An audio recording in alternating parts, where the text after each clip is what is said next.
In the frozen silence of the Viking North, survival was not a battle against enemies, it was a war against the night itself. The sun was gone, not hidden by clouds or storms, but swallowed by the horizon itself. For months it would not rise again over the Viking North. The world lay frozen beneath a sky that refused to turn blue. Frost clung to the timbers of Longhouses until they glimmered like the bones of giants. The air itself had weight, sharp, heavy, and biting enough to draw blood from bare skin. This was not a passing cold or a season to be endured with complaint. It was the long night, the ancient test that came every year, and every year demanded payment. For those who failed to prepare, that payment was life itself. The Vikings knew this darkness. They feared it, but they respected it more. To them, winter was not an accident of weather, but a living force, a will that hunted the weak and rewarded the wise.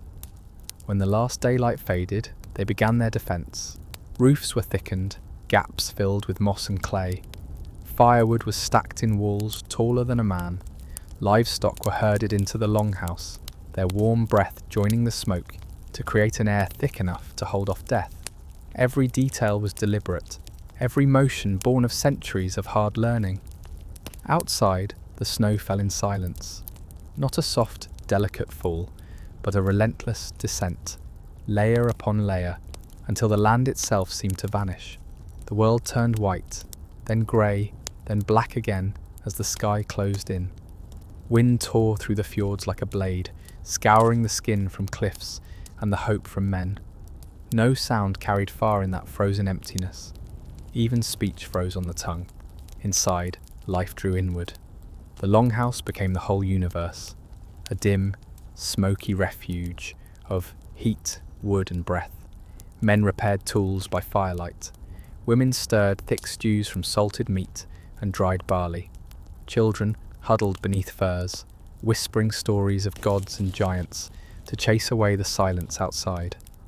Each ember was guarded like treasure, because one mistake, a fire left untended, a door left open, could undo everything. And yet, for all its terror, the night had its beauty. When the winds calmed, the stars burned with impossible clarity. Sometimes the sky rippled with green and crimson fire, the northern lights dancing across the frozen heavens. The Vikings said, these were the armour of Valkyries riding to war, reflections of divine battles fought beyond the world of men. And as they watched, their fear turned to awe. The darkness that could kill them was also sacred, proof that even here, at the edge of creation, the gods had not turned away. To survive the endless night was to understand this. That warmth was not given, it was earned, drawn from knowledge, courage, and the will to live one more day in defiance of the cold. The long night was not quiet. It spoke through the wood, through the wind, through the slow groan of snow shifting on the roof. The walls of the Longhouse trembled with every gust that swept down from the mountains. Outside, the world was buried. Paths that had once led to neighbours and grazing fields disappeared overnight. What had been a village now looked like a scattering of mounds in a white, endless sea. Even the sea itself froze at the edges, its waves locked in mid-motion, as though time had stopped. Inside, time indeed changed. Days and nights became indistinguishable, divided only by the rhythm of the fire. When the flames burned high, people worked. When the embers glowed low, they slept. The hearth became their clock, their sun, their god.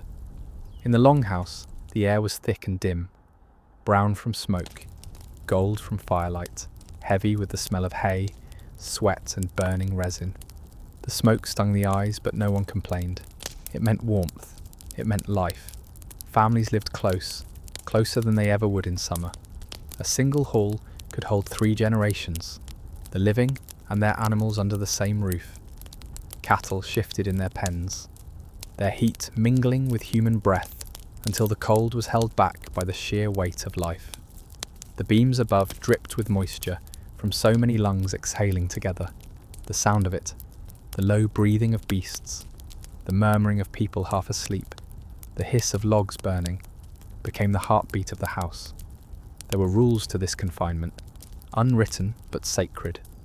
No voice was raised near the fire, no quarrel lasted past nightfall. Anger wasted energy and drew bad luck. The old woman said that harsh words could crack timber the way frost cracked stone.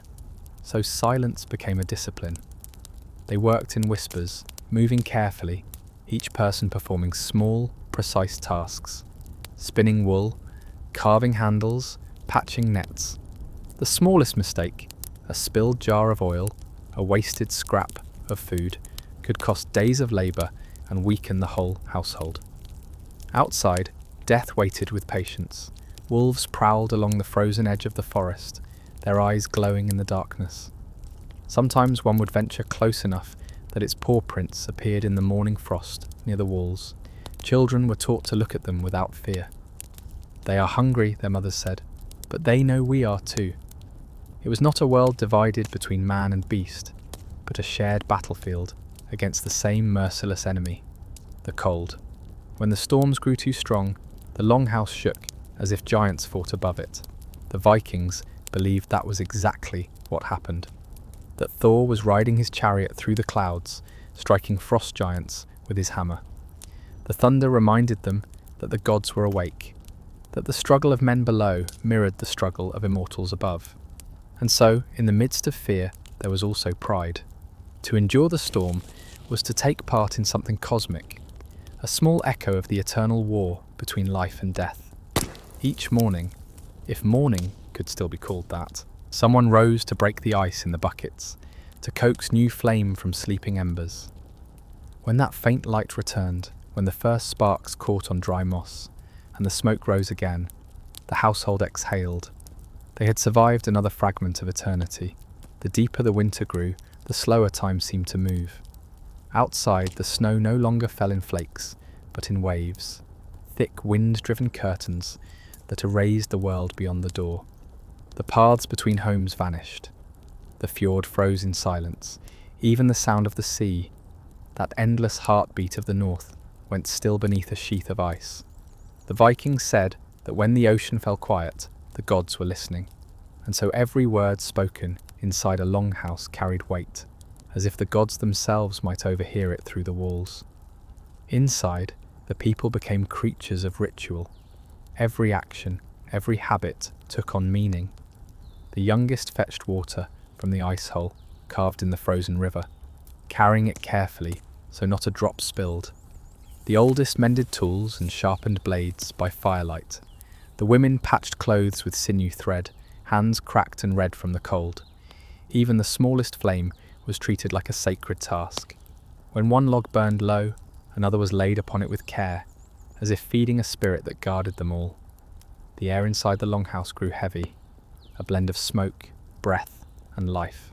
The smoke curled along the rafters, coating them in soot until the whole ceiling glowed like the inside of a chimney. In that thick darkness, light behaved differently. It moved slowly, clinging to faces and hands, turning eyes into small pools of gold. At night, the people spoke softly, their voices muffled by furs. The crackle of the fire was louder than words, and in that sound they found comfort. But there were dangers that no wall could keep out. Sickness was the most feared of all. One cough, one fever could spread through the household like a curse. With no doctors, no herbs until spring, they turned to prayers and charms. Runes carved into bone, bits of iron hung above the hearth to ward off unseen spirits. The women whispered the old words of protection as they laid damp cloths on their foreheads. Outside, the wind moaned through the eaves, a sound like distant voices answering those prayers. Sometimes the storms lasted for so long that no one remembered when they had begun. The children grew restless, dreaming aloud of sunlight they had forgotten how to describe. The men stared at the fire until the shapes of the flames became faces, until the mind itself began to drift toward madness. In the sagas, this was called vitblindi, the white blindness, a sickness of the soul that came when a man stared too long into the snow or the dark. To fight it, they told stories. The old sagas of gods and heroes were recited again and again, each word carrying warmth. The stories were not distractions, they were medicine. And so, as the wind howled outside, the fire answered it inside, crackling, spitting, alive. The Longhouse breathed with them.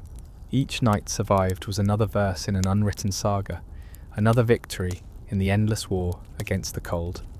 Sometimes, in the deepest part of the night, when the wind fell silent and the snow eased its assault, the Vikings could hear the world breathing. The ice in the fjord groaned and cracked like an animal shifting in its sleep. The timber walls creaked softly as frost tightened its grip on the wood. Somewhere far away, a wolf howled, and another answered. These sounds were not threats. They were proof that life still stirred beyond the frozen veil. In a land that demanded so much silence, even the smallest noise was a sign of mercy. The rhythm of life inside the Longhouse became as steady as the fire's pulse. Each morning began the same way. A man rose from the bedding of furs and straw, pressed his hand against the wall to feel for the cold, and checked the hearth. The first spark of flame each day was a resurrection. The women stirred from their sleeping benches, tending to children, feeding animals, stirring the embers into life again. Every motion had weight, every gesture had a purpose. The old ways had no waste, not of food, not of time, not of warmth. The food itself became a ritual. Bread was broken with care, every crumb gathered. Dried fish was boiled to soften it, and the broth was shared between many bowls. The fattest portions went to the elders and the smallest children, because the young and the wise were the future. When food was scarce, men went hunting, though the very act bordered on madness. They wrapped themselves in furs, carried axes and spears, and stepped into a blinding white nothingness where landmarks vanished. Snowdrifts swallowed men whole. Yet they went, driven by the understanding that if they did not, everyone inside would starve. The hunters moved in pairs, each step sinking to the knee, each breath a freezing blade. They read the snow like a map, the faint trace of deer hooves, the tiny holes left by mice, the shadow of a fox's path under the pale aurora. Sometimes they returned days later, half frozen, carrying meat stiff as stone. Other times, only their tracks returned, filled in by drifting snow. In that world, death was not a tragedy, but a calculation. The living mourned briefly, then carried on. At night, when the wind came again, the people gathered close around the fire. They sang quietly, songs that had no beginning or end, melodies older than memory. Their voices rose and fell with the flames, low and steady, like waves against a shore. The children fell asleep to those sounds, their dreams filled with warmth and the promise of spring. The firelight flickered over carved beams, painted with soot, over shields hanging on the walls, over the faces of those who would outlast another night. Beyond the Longhouse, the darkness pressed close, eternal and patient. But inside, there was a defiance so strong that even the gods, it was said, could hear it. For while the North devoured everything weak, it bowed to those who endured. The Vikings did not survive in spite of the darkness. They survived because they had learned to make it part of their home. When the first faint light returned, no one believed it at first. After so many weeks of darkness, the idea of the sun itself felt like a forgotten dream. The fire had been their only star, the glow of its embers, their horizon.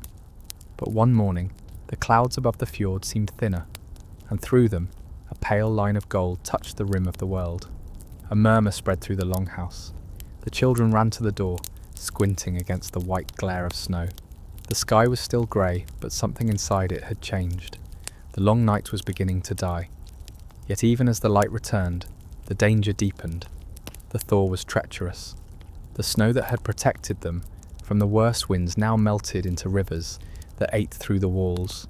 Ice fell from roofs with the weight of stones. The ground, once frozen solid, turned to sucking mud. The Vikings knew the world was never gentle.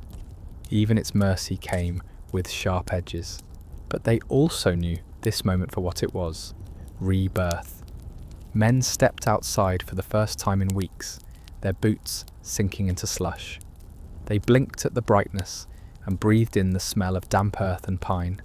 Women carried out blankets and hides to dry, shaking loose months of smoke and dust. The children laughed, chasing each other across the snowmelt. The sound was thin at first, fragile, like the cry of a bird breaking from an egg. But it grew stronger, echoing through the valley. After months of whispering, the world could hear its own voice again. The Longhouse, once sealed like a tomb, opened its doors.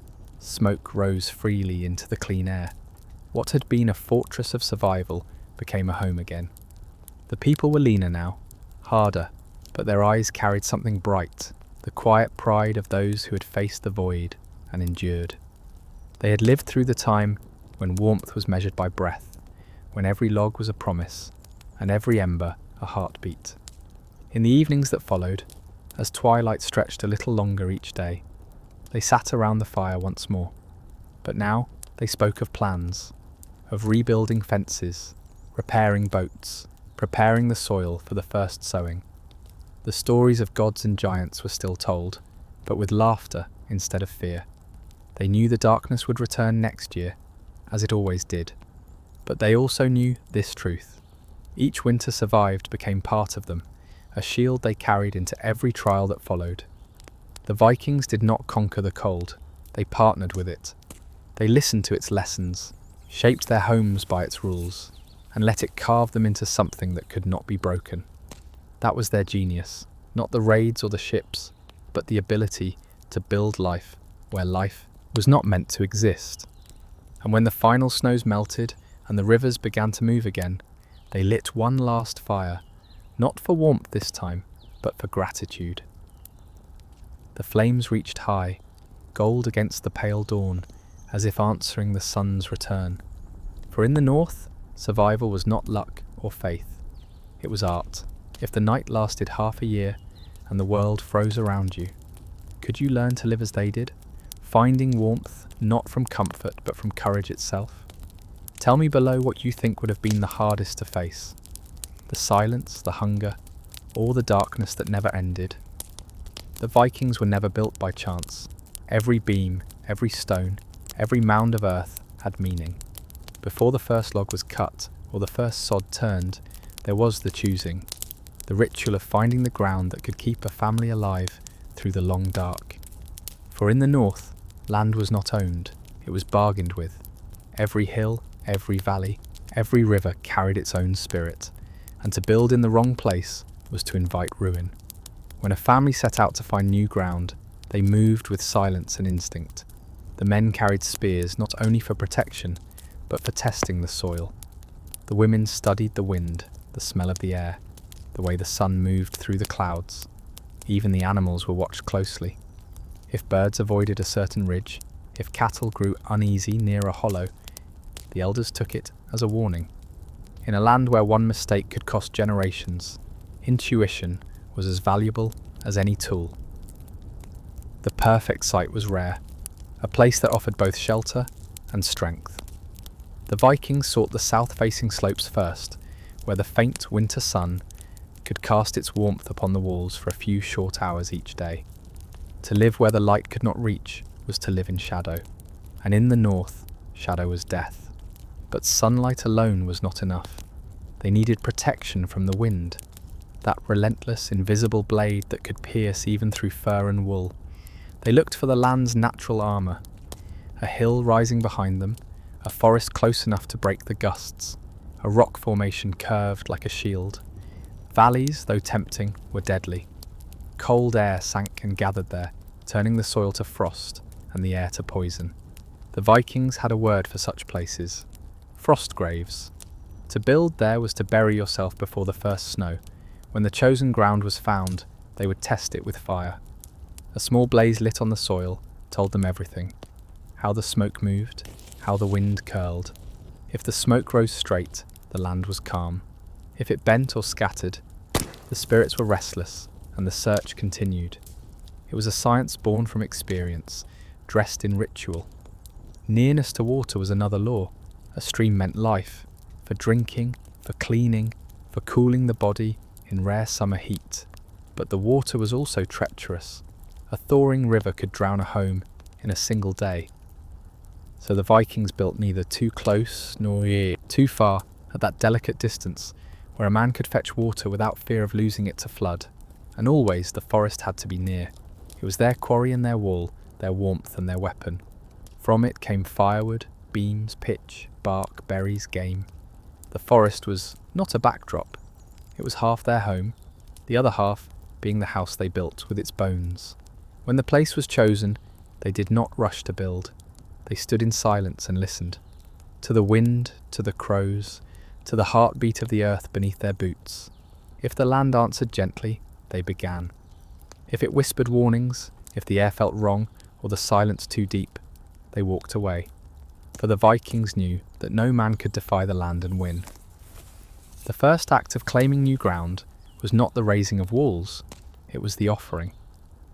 Before the Vikings touched axes to trees or shovels to soil, they honoured the land itself. A bowl of mead, a strip of smoked meat, or sometimes a few drops of blood from a sacrificed animal were given to the earth. The eldest of the family would whisper the old words, asking the landvetir, the spirits of the place, for peace and permission. No home would stand long if it was built on ground that rejected its builders. The Vikings understood this as law, not superstition. They had seen too many houses split by frost or consumed by rot where the ground had not been appeased. Once the offering was made, the land was measured, but measurement in those days was not geometry. It was knowledge handed down through generations. They paced the soil, noting the firmness beneath their boots, the sound it made when struck with a staff. Too soft, and the frost would creep up from below. Too hard, and digging for posts would shatter the tools. Clay soil was prized. It held heat, resisted water, and formed a solid base for the heavy timber walls to come. The builders marked where the Longhouse would stand, always aligned with the path of the sun. The entrance faced east or southeast, so that the morning light, pale and brief as it was, would reach inside and touch the hearth first. To step into a home where sunlight fell across the threshold was to step into blessing. Behind the house, the land often sloped upward, forming a natural barrier against the north wind. In time, the Vikings learned that such a slope could mean the difference between life and death in winter. The wind from the north was no ordinary weather. It was a living force, cutting through layers of fir and wood like a spirit blade. Close by they searched for stones, not for walls, but for foundations and fire. Stones kept heat, and when placed beneath the hearth, they absorbed the flame's energy during the day and released it slowly at night. This simple understanding of thermal mass made their homes warmer than many built 1,000 years later. They gathered rocks from the edges of streams, selecting only those that rang when struck, a sign that they were strong and dry inside. The chosen site began to take form. Paths were cleared, trees felled, stumps burned. The smell of sap and smoke mingled in the cold air. Every tree was thanked before it fell, for they believed that every forest had memory. To cut without thanks was to invite the tree's spirit to follow you home, restless, angry, bringing misfortune. So they left small carvings on the stumps, runic marks of farewell, a silent pact between man and wood. By evening, the clearing stood ready, a patch of earth scarred and sacred. The Vikings would gather around a small fire there, eating quietly, watching the smoke rise into the freezing sky. They saw in that smoke a promise that soon another roof would stand, another hearth would burn, another family would outlast the cold. The land had accepted them, and now it was their turn to prove worthy of it. The building began at dawn. The first log was not lifted but blessed. It was laid across the ground, sprinkled with ale, and touched by every member of the family. The Vikings called it the Völstokke, the field beam, the symbolic backbone of the home to come. It was said that if this beam was true, the rest of the house would follow its strength. Around it, the work unfolded like a ritual, older than memory, axes bit into pine and spruce, their rhythmic strikes echoing across the frozen valley. Each cut released the sharp scent of resin, the smell of life pulled from the heart of trees. The men worked with calm precision, reading the grain with their eyes and their hands, never rushing a cut. Wood was too precious for mistakes. The women worked nearby, weaving ropes of birch bark and gathering moss that would later be stuffed between the logs for insulation. Even the children carried their share, smoothing bark, stacking kindling, fetching water. A house was not built by men alone. It was born from the labour of the entire kin. The walls rose slowly, fitted log upon log, each one notched and locked into the next. Nails were rare and too costly to waste, so everything depended on the joinery. Each joint had to be exact, carved by hand, so that the wood pressed tight without gaps. The smallest sliver of space could invite a whisper of wind, and a whisper was all it took for frost to find its way in. Between the logs, they packed the moss the women had gathered, green and damp, yet miraculous. When the winter came, the moss would dry and swell, sealing the house like the flesh of a healing wound. The floor came next, hard earth, packed flat and mixed with clay and ash. Over it, they spread straw to trap the warmth that rose from the hearth. Every layer had meaning. The Vikings did not separate craftsmanship from survival. To build well was not a mark of pride, it was obedience to nature's laws. And those laws punished carelessness swiftly. As the frame grew, so did the weight of the roof beams, the ribs of the Longhouse.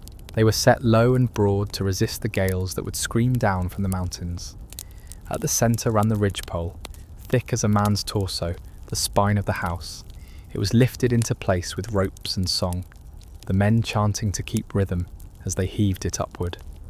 When it settled into its sockets, with a deep wooden groan, the voices fell silent.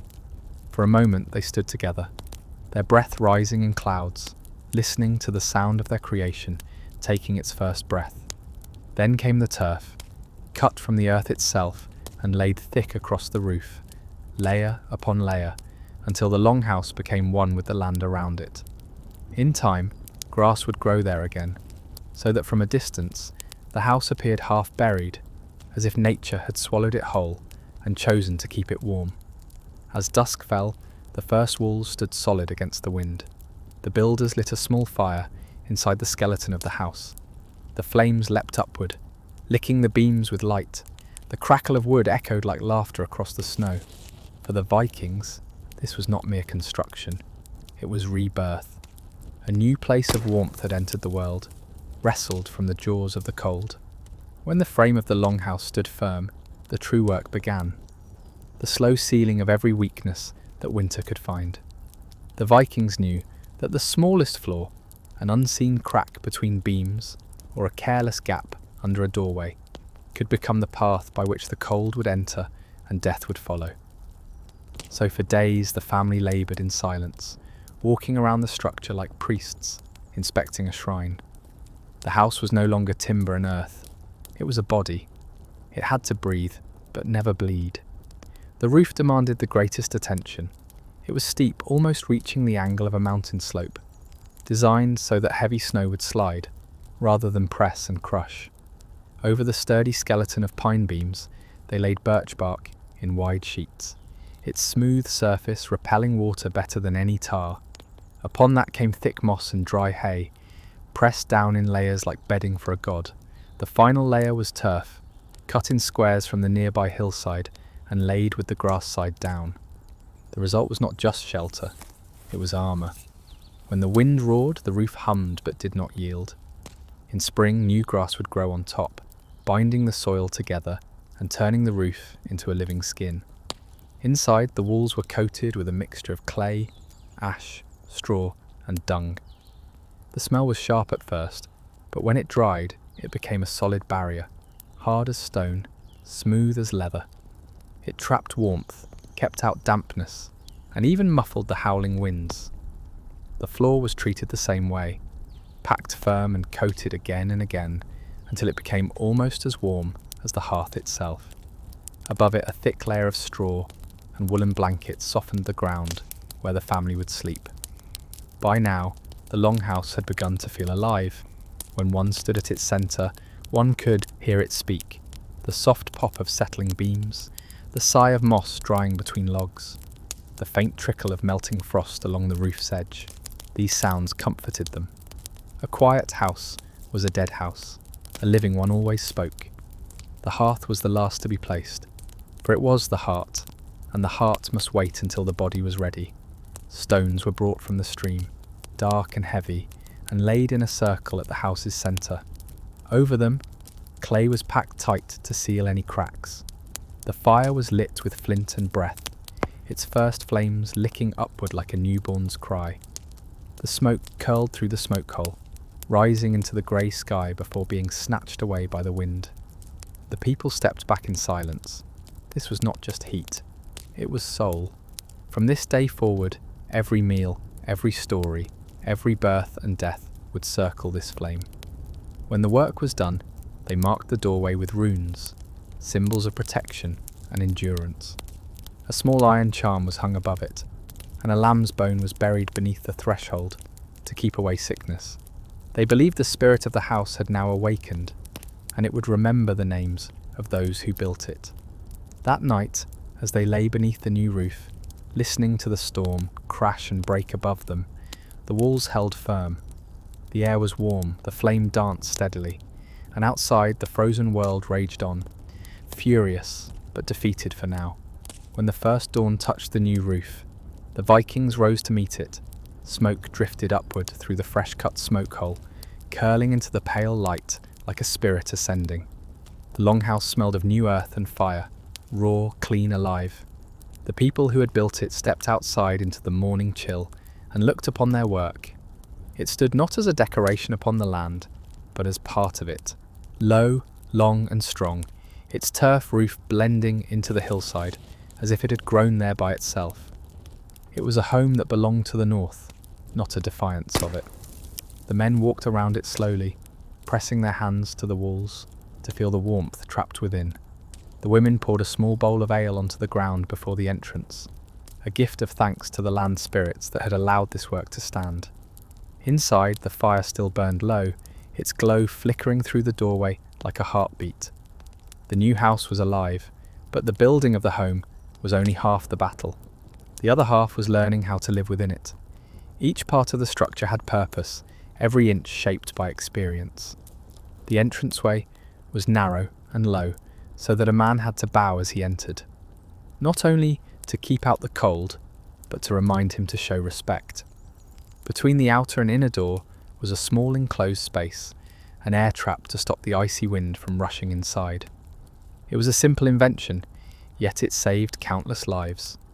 The main hall stretched long and dark, the hearth at its heart. Sleeping benches lined the walls, raised above the ground, to rest in the layer of warmth that hovered just below the rafters. At night, the family would lie together, wrapped in furs, their breath mingling with the smoke that coiled lazily toward the ceiling. The sound of the fire was their lullaby, the slow exhale of the wind beyond the walls, their hymn. At one end stood a storage alcove, where barrels of salted meat and sacks of dried grain waited for the months ahead. The walls were thick enough to keep out frost, but cool enough to preserve food. Even in the design of their homes, the Vikings thought like survivalists, balancing warmth and preservation, comfort and practicality. As the day grew brighter, the Longhouse began to settle into its new life. The timbers creaked, the moss dried, the roof hissed softly where frost melted. The builders sat outside and ate together in silence. Their hands were cracked, their muscles raw, but there was pride in their weariness. They had done what countless before them had done, built life from hardship. That night, when darkness returned and the cold pressed close again, they sat inside their finished home and listened. The wind clawed at the walls, searching for a way in. It found none. The fire answered with a steady crackle, warm and sure. In that moment, the family knew what every generation of Vikings had known before them, that survival was not a gift from the gods, but a craft learned through sweat, respect, and will. The North would test them again. It always did, but the ground beneath them was good, and the walls around them were strong. The gods had been honoured, the spirits appeased, the work done right, and for one more winter, the darkness could rage as it pleased. The Vikings were ready. The fire was the first thing born in every Viking home, and the last thing to die. It was more than light, more than heat. It was life itself, a living boundary between mankind and the frozen void that surrounded them. Long before dawn, before any word was spoken or tool lifted, the house stirred with the crackle of kindling. The eldest of the family, often the mother, sometimes the patriarch, knelt by the hearth, cupping a spark of flint and steel in her hands. The ember glowed faintly, breathing orange into the black. Then, with a soft breath, the flame awoke, and the Longhouse opened its eyes. At that moment, every other sound retreated. The wind could roar across the valley. The snow could pile high against the door, but inside the circle of firelight, there was order, warmth, meaning. The Vikings called this fire Elder, but its spirit had many names. To them, fire was not a servant but a guest, unpredictable, powerful, sacred. It had to be fed and spoken to with care. To let it die was to shame the household spirits. The hearth was always built at the centre, laid upon stones that had been chosen for their strength and memory of heat. These stones were more than foundation. They were timekeepers. During the day they drank in warmth. At night, when the flame sank low, they released it slowly into the room. Even when the fire appeared dead, if one placed a hand near those stones, one could still feel its heartbeat. Around this heart, life unfolded. The women cooked, stirring stews thick with barley and smoked meat. The men dried their boots by the edge of the flames. Children pressed near the warmth, drawing in the ash with sticks, tracing runes they did not yet understand. Smoke filled the air, curling upward through the roof vent, painting everything in shades of brown and gold. The air was heavy, but it was alive. The fire was a gathering place, but also a calendar. Its rhythm marked the days when the sun refused to. Each morning began with kindling. Each evening ended with coals being banked under ash to keep them alive till dawn. Families spoke of their lives in fires. 3 winters past that flame heightened, since the hearth burned for my father's death.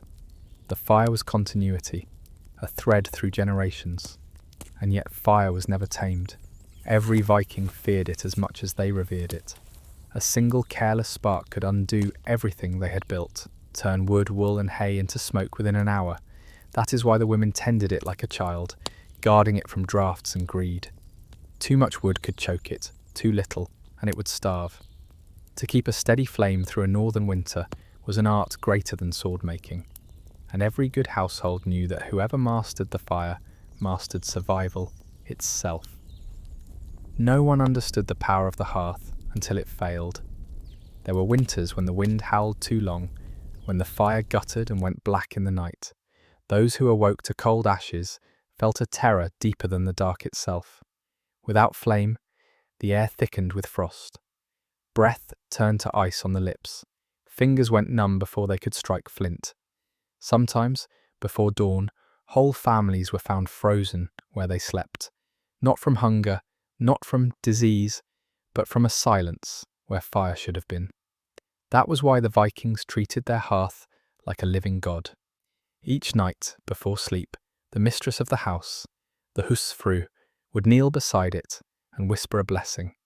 She would bank the embers beneath ash, sealing in the last breath of heat as carefully as a mother swaddling a child.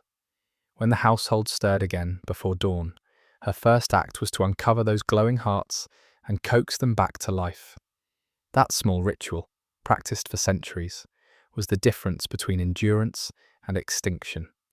The fire also spoke. Its voice was the language of survival. A low hiss meant damp wood. A sharp crack warned of air leaks. A roaring blaze meant danger, that the wind had found a way inside. The Vikings listened to it the way sailors listen to waves, attuned, reverent, alert. They said that a well-tended flame could tell the mood of the gods. If it burned clean and steady, the gods were pleased. If it smoked and spat, they were not. But the fire was not only for warmth, it was for preservation. The Vikings had no ice houses, no cold cellars, so they used smoke as their armour against rot. Fish, venison and pork were hung above the hearth beams, where they would dry slowly, turning dark and hard, almost imperishable. The air inside the Longhouse became heavy with the scent of ash and salt, a perfume of survival. The flames below did not just cook food, they built time, extending the reach of each harvest into the endless winter. And then there was the mystery the Vikings could not explain, how fire seemed to remember. When a new family moved into an old longhouse, they could feel it.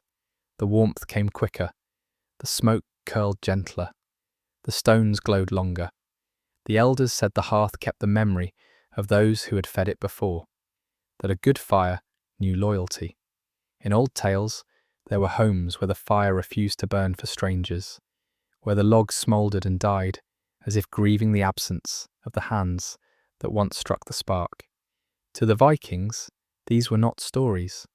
They were warnings. The hearth was alive. It remembered devotion, and it punished neglect. The fire did more than warm the flesh. It shaped the mind. In the flicker of its light, the Vikings dreamed, planned, and prayed. The glow revealed faces, drawn with fatigue, yet marked by a kind of fierce calm, the stillness of people who understood that the world's harshness could not be tamed, only endured.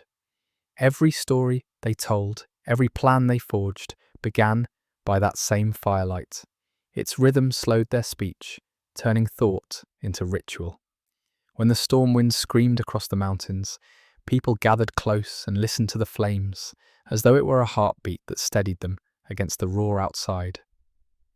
Children drifted to sleep to the crackle and hiss, their minds filled with stories that were half prayer, half memory.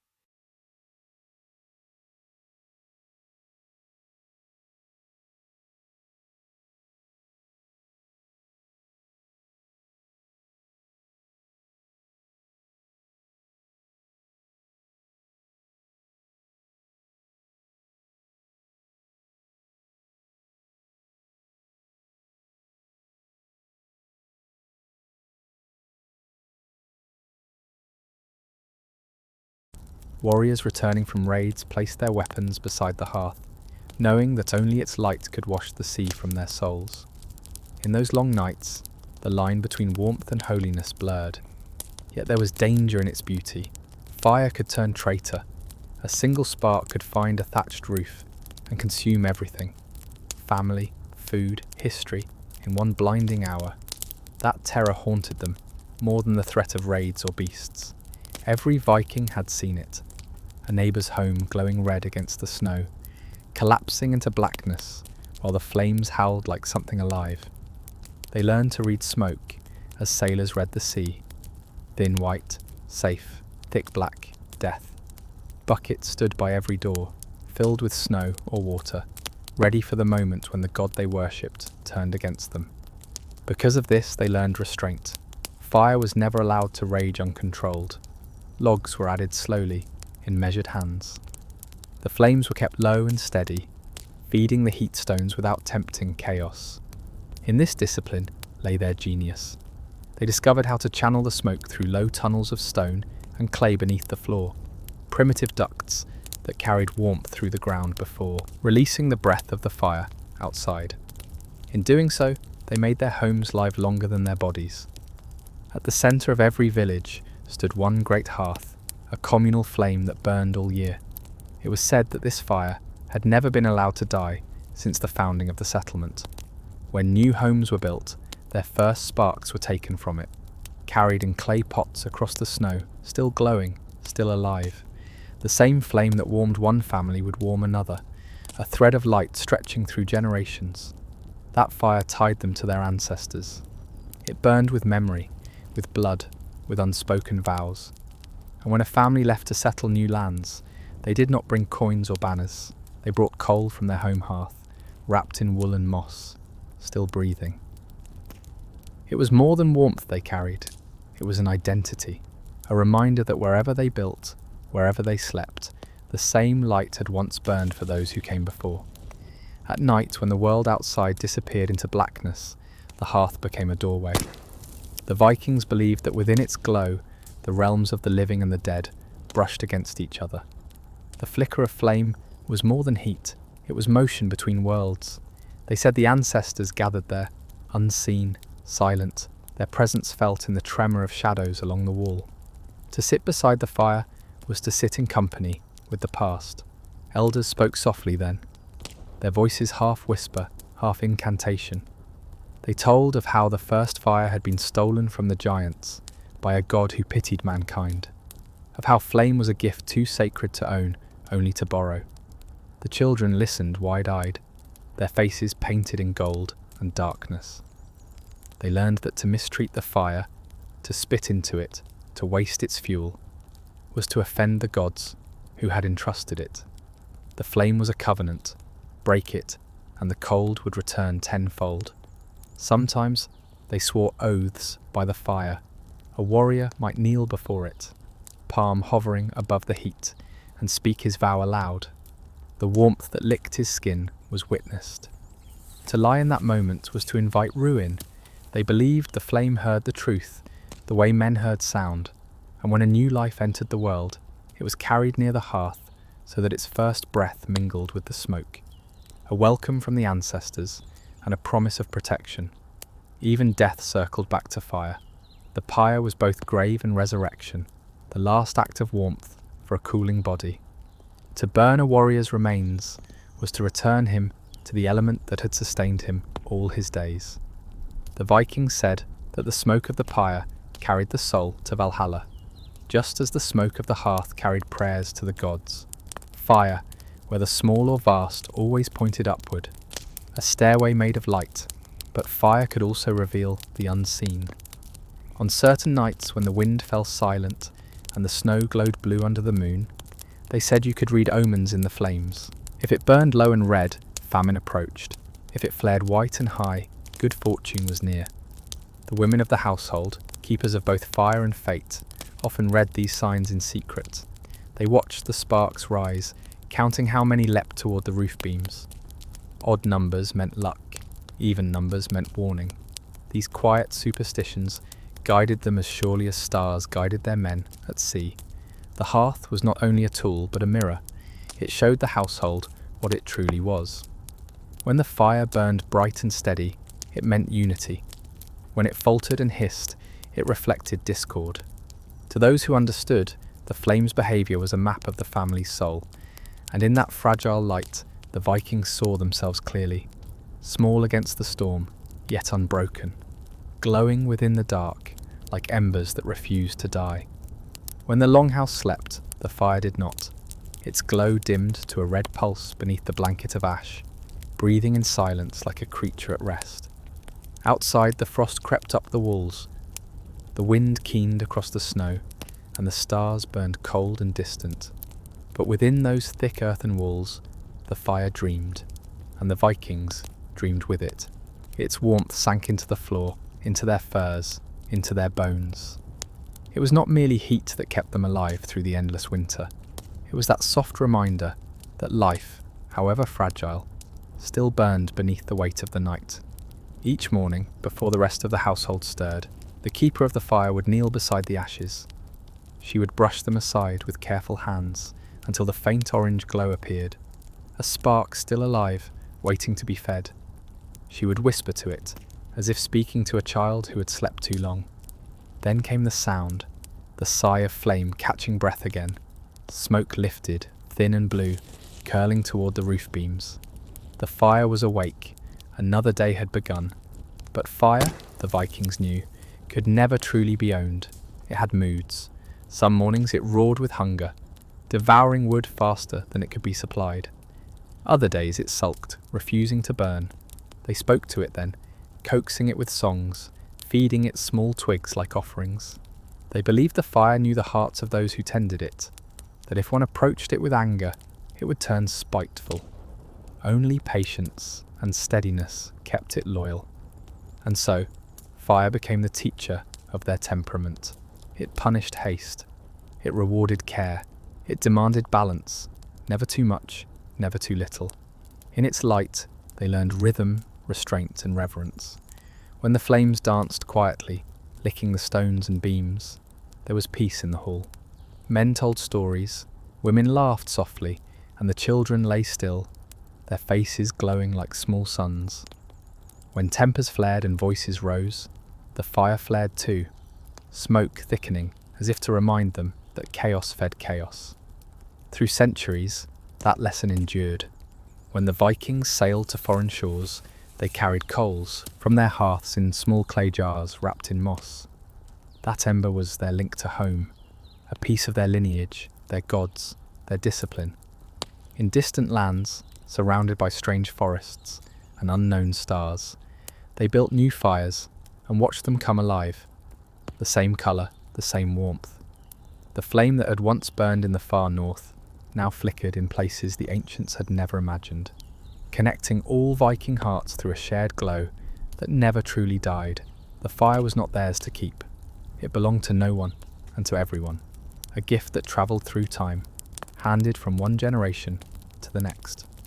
Even now, in the ruins of old longhouses, archaeologists find blackened stones, charred wood, faint traces of soot. When the wind blows through those empty frames, it sounds almost like breathing, as though the fire is still there, waiting, whispering. It says, "I have outlasted kings. I have watched the cold come and go. I remember your hands. Feed me again, and I will remember you too." The walls were the first line between life and death. To the Vikings, a wall was not just a barrier of timber, it was a weapon forged against the cold. When they built, they thought like warriors. Every surface was armour, every joint a shield, every gap an open wound waiting to be sealed.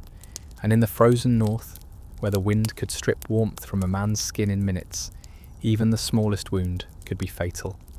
A Viking home began as an idea of protection, drawn not on parchment, but in instinct. The land itself dictated its design. If the valley funneled wind from the north, the walls would lean against it, like soldiers braced for impact. If the forest offered cover, the logs would come from its oldest trees. Straight, dense pine or spruce, trees that had themselves survived 100 winters. Wood taken from the heart of such trees carried a kind of memory. The Vikings said it remembered how to resist the cold.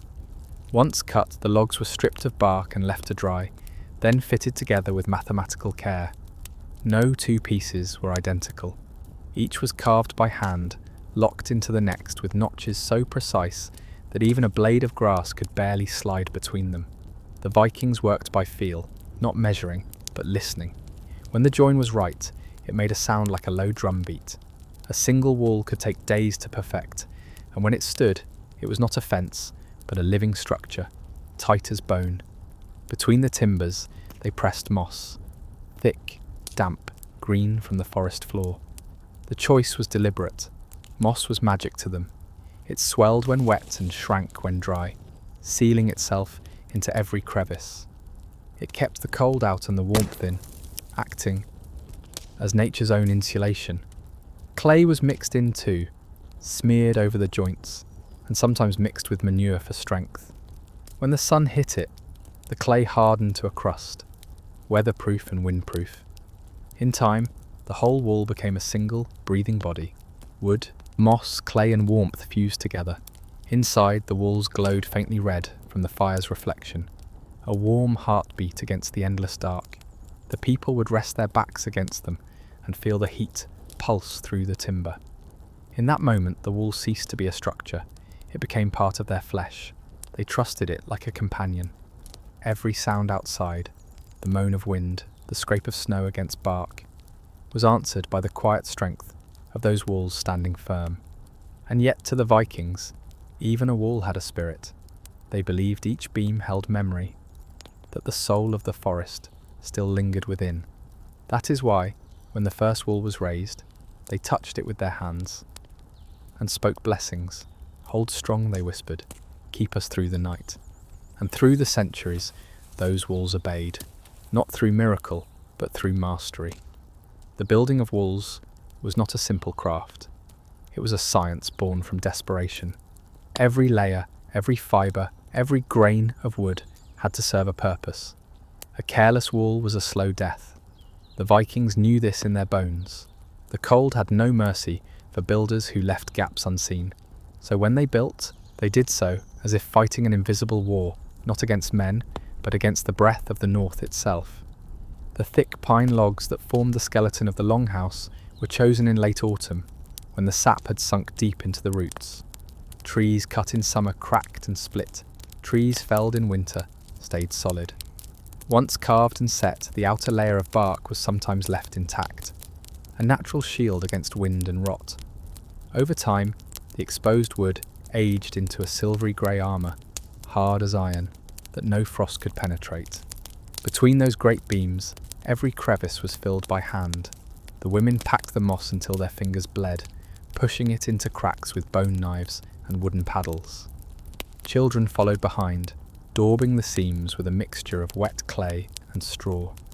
This humble blend, when it dried, became a seal against the northern winds so complete that even the smallest spark of warmth inside stayed trapped. The result was astonishing. A home that could remain habitable through storms fierce enough to freeze rivers solid.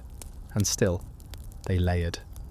Outside, they sometimes smeared a final coat of clay mixed with manure, an unpleasant but effective armour that hardened like stone. This rough plaster shed rain, repelled rodents, and held fast even under driving sleet.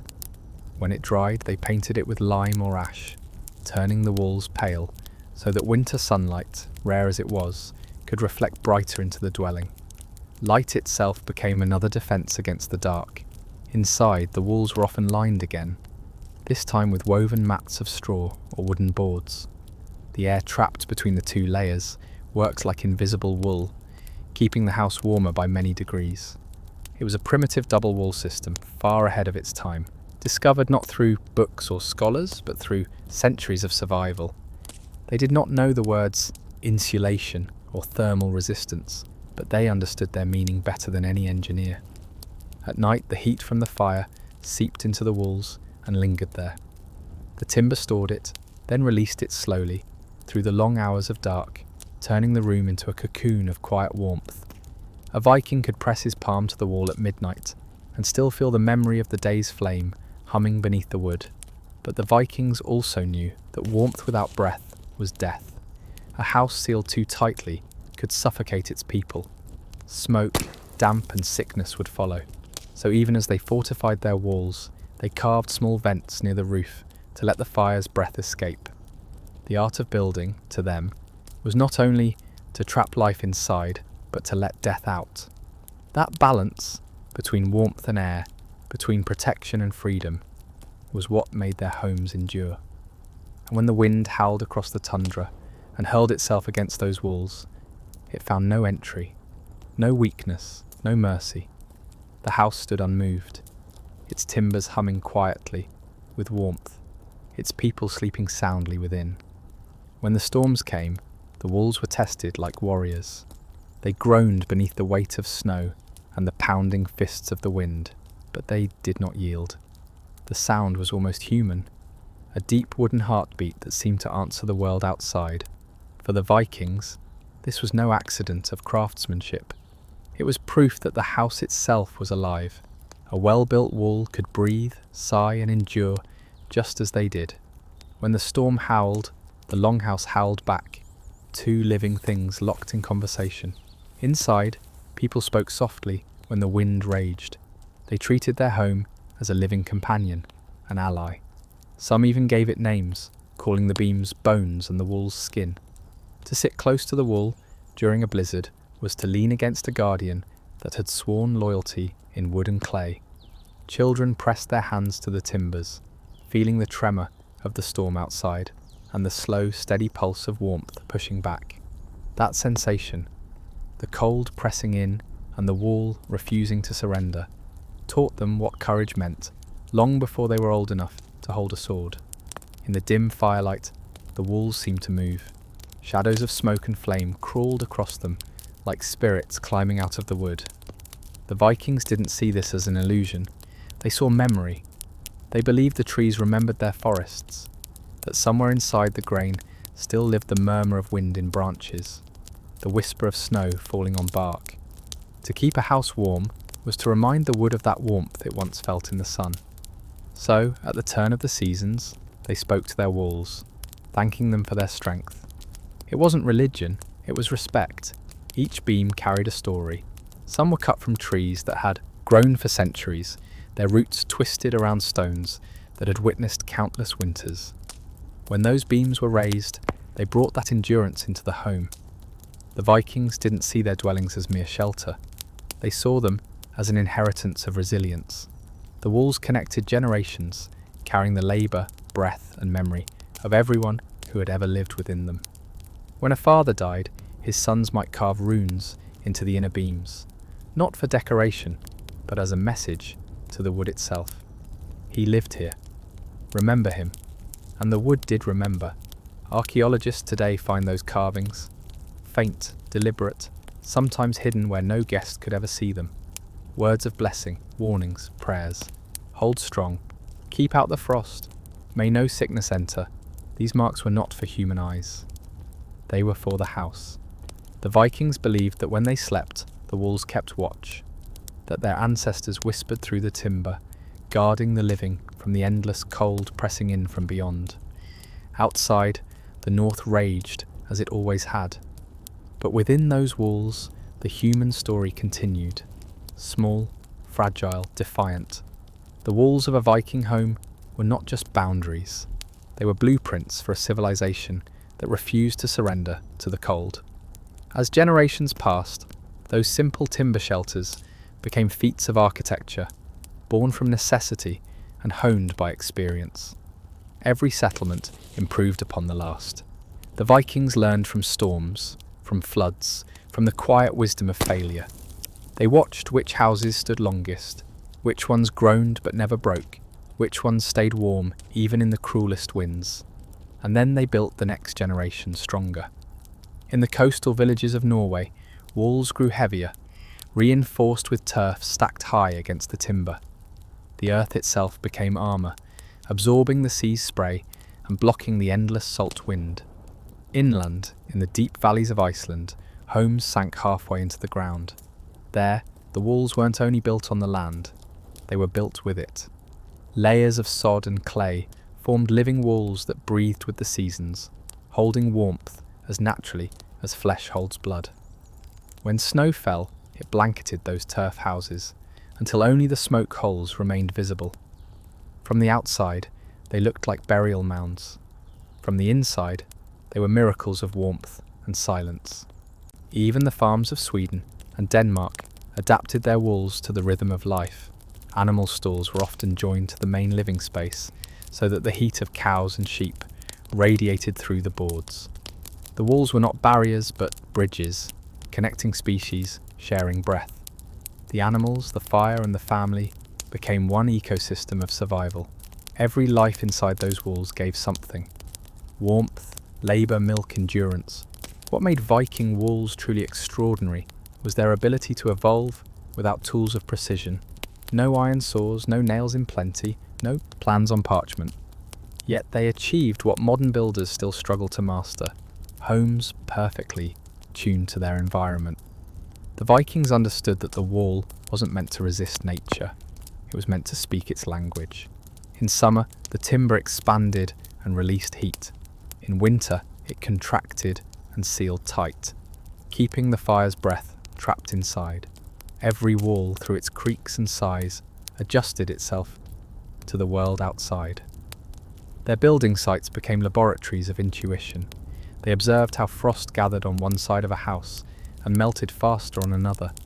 They learned which woods shrank least, which clays cracked under too much moisture, which layers of turf repelled water like the hide of a seal.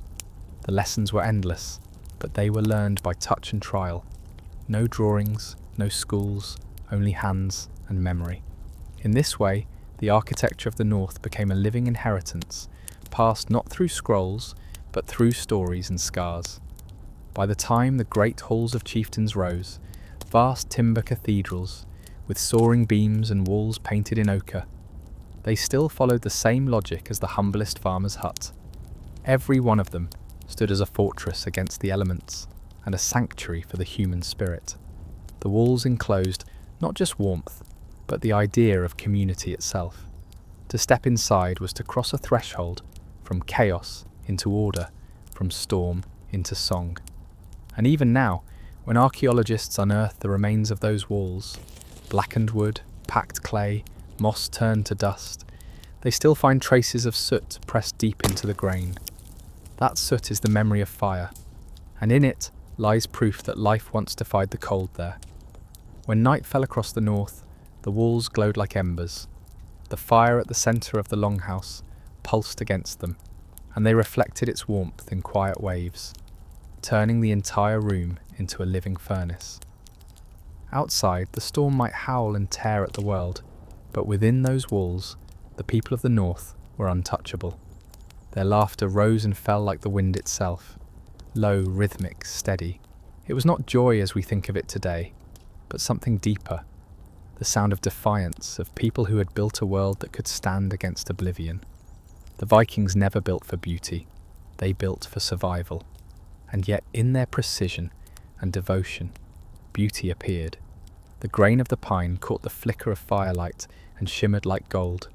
The clay plaster shone smooth and pale. The runes carved along the beams, prayers for endurance, charms against sickness, cast long shadows that moved as the flames breathed. These homes were not grand, but they were sacred. To cross their threshold was to enter a space that carried the weight of generations. Every scar on those walls told a story, a crack sealed with new moss after a fierce frost, a section darkened by years of smoke, a mark where a child had pressed a small handprint into wet clay. The Vikings did not erase those signs, they left them as records, proof of survival. To them, perfection was not newness, it was endurance. A wall that bore the memory of many winters was wiser, stronger, and more trustworthy than one freshly built. As the seasons turned, the walls became calendars. The warmth of spring loosened the moss. The summer sun dried the clay. Autumn's rain darkened the grain again. Each change reminded the people that the world outside still moved, even as their home remained steadfast. And when the cold came back, as it always did, the walls were ready, sealing tight, humming with the memory of heat. It was as though the house itself remembered the fire's language and whispered it back to the cold. When a Viking family finally left their home, to follow new land, to join a raid or to meet death, they never abandoned their walls without farewell. The last fire was left to die slowly, never extinguished by hand. The door was closed, a prayer was spoken, and the house was left to return to the earth from which it was made. Over time, the wind filled the cracks, the moss grew thick again, the clay crumbled, and the forest reclaimed its bones. But even centuries later, when only outlines remained beneath the grass, the ground was warmer there. The earth remembered. Those walls had done more than keep out the cold. They had kept the story of humanity alive at the edge of the world, a story of resilience, faith and craftsmanship born of necessity. And though the wind has long since devoured the voices that once echoed between those beams, something of their defiance still lingers. You can feel it when you stand among the ruins and touch the old stones. The warmth is gone, but the promise remains. Because the Vikings did not just build houses, they built endurance itself. Beneath every Viking home lay a silent enemy, the earth itself, frozen, shifting, and alive in ways men could not control. The ground of the north was both foundation and threat. It heaved with frost in winter, melted to mud in spring, and swallowed anything built without wisdom. The Vikings learned this early. They had watched huts sink, posts twist, and floors crack apart as if the land were testing their right to live upon it. To survive here, one did not simply build on the earth. One had to make peace with it. Before the first wall was raised, the ground was studied like a map of the gods. The elders could read its secrets by the colour of the soil, the smell of the air after rain, the way frost melted in morning light. A patch of earth that stayed frozen too long was cursed. It hid the breath of underground water, ready to swell and destroy. A patch that dried too quickly meant it would not hold heat. They sought something in between, a slope that drank the sun, firm but not brittle, dry but not dead. Once chosen, the ground was prepared with a patience born of fear. Men dug trenches with wooden spades, their breath rising in clouds as they broke through the frost. The soil was turned, dried, and packed again, each layer beaten flat with stone mauls. They laid gravel at the base to let water escape, then tamped down clay to trap the warmth above it. This simple art, drainage below, insulation above, was the secret that saved thousands from freezing. Modern builders might call it primitive, but to the Vikings, it was sacred geometry, written in earth instead of ink. In the coldest lands, the Vikings built downward. Dugouts and semi-dug homes sank their floors below the frost line, using the natural heat of the ground itself. A foot or two beneath the surface, the earth remained warmer than the air, even in the heart of winter. To step into one of these homes was to step into the bones of the land, a space half human, half earthly, where life hid from the sky. From above, little could be seen but the gentle curve of a turf roof and a curl of smoke rising through snow. To the eye of a traveller, it looked like a burial mound. To those within, it was a sanctuary. The floor of such homes was more than dirt. It was engineered. Clay mixed with straw and ash was spread across the surface and beaten until it gleamed like bronze.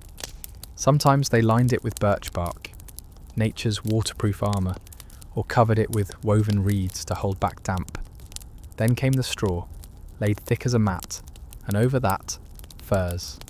It was soft beneath bare feet, warm to the touch and alive with the faint scent of hay and smoke.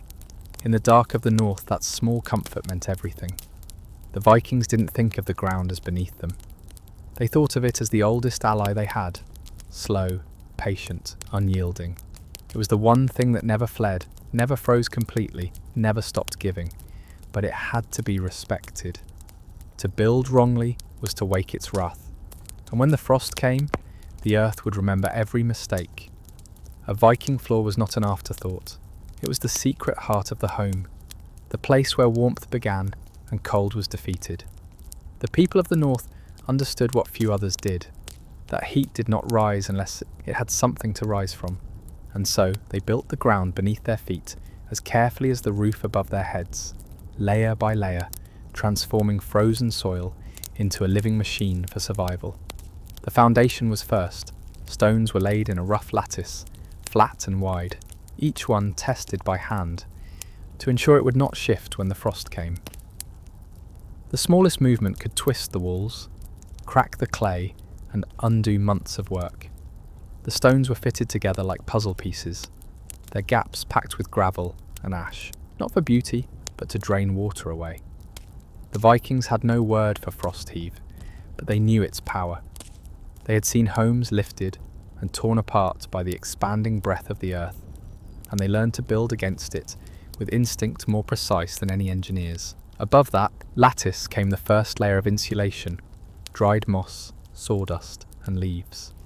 In the silence of the Longhouse, this layer rustled softly underfoot, releasing the faint scent of pine. It was nature's padding, a cushion that stopped the cold from creeping upward.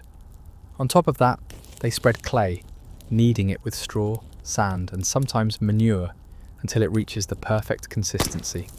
Not too brittle, not too wet, able to breathe, but not crack. When it dried, it was smooth and hard as stone, yet still alive to the touch, the perfect barrier between warmth and death. But the Vikings never trusted one layer alone. They understood that warmth came not only from fire, but from air, and so they built their floors to trap it. Beneath the planks, they left small hollows filled with straw and moss, little pockets of captured heat. When the hearth burned day after day, its warmth sank into the floor, spreading slowly through those tiny chambers, radiating outward long after the flames went out. In this way, their homes stored heat like a body stores breath. At the back of the house, where the floor was thickest, they sometimes dug a hidden pit, a cool hollow for food and seed.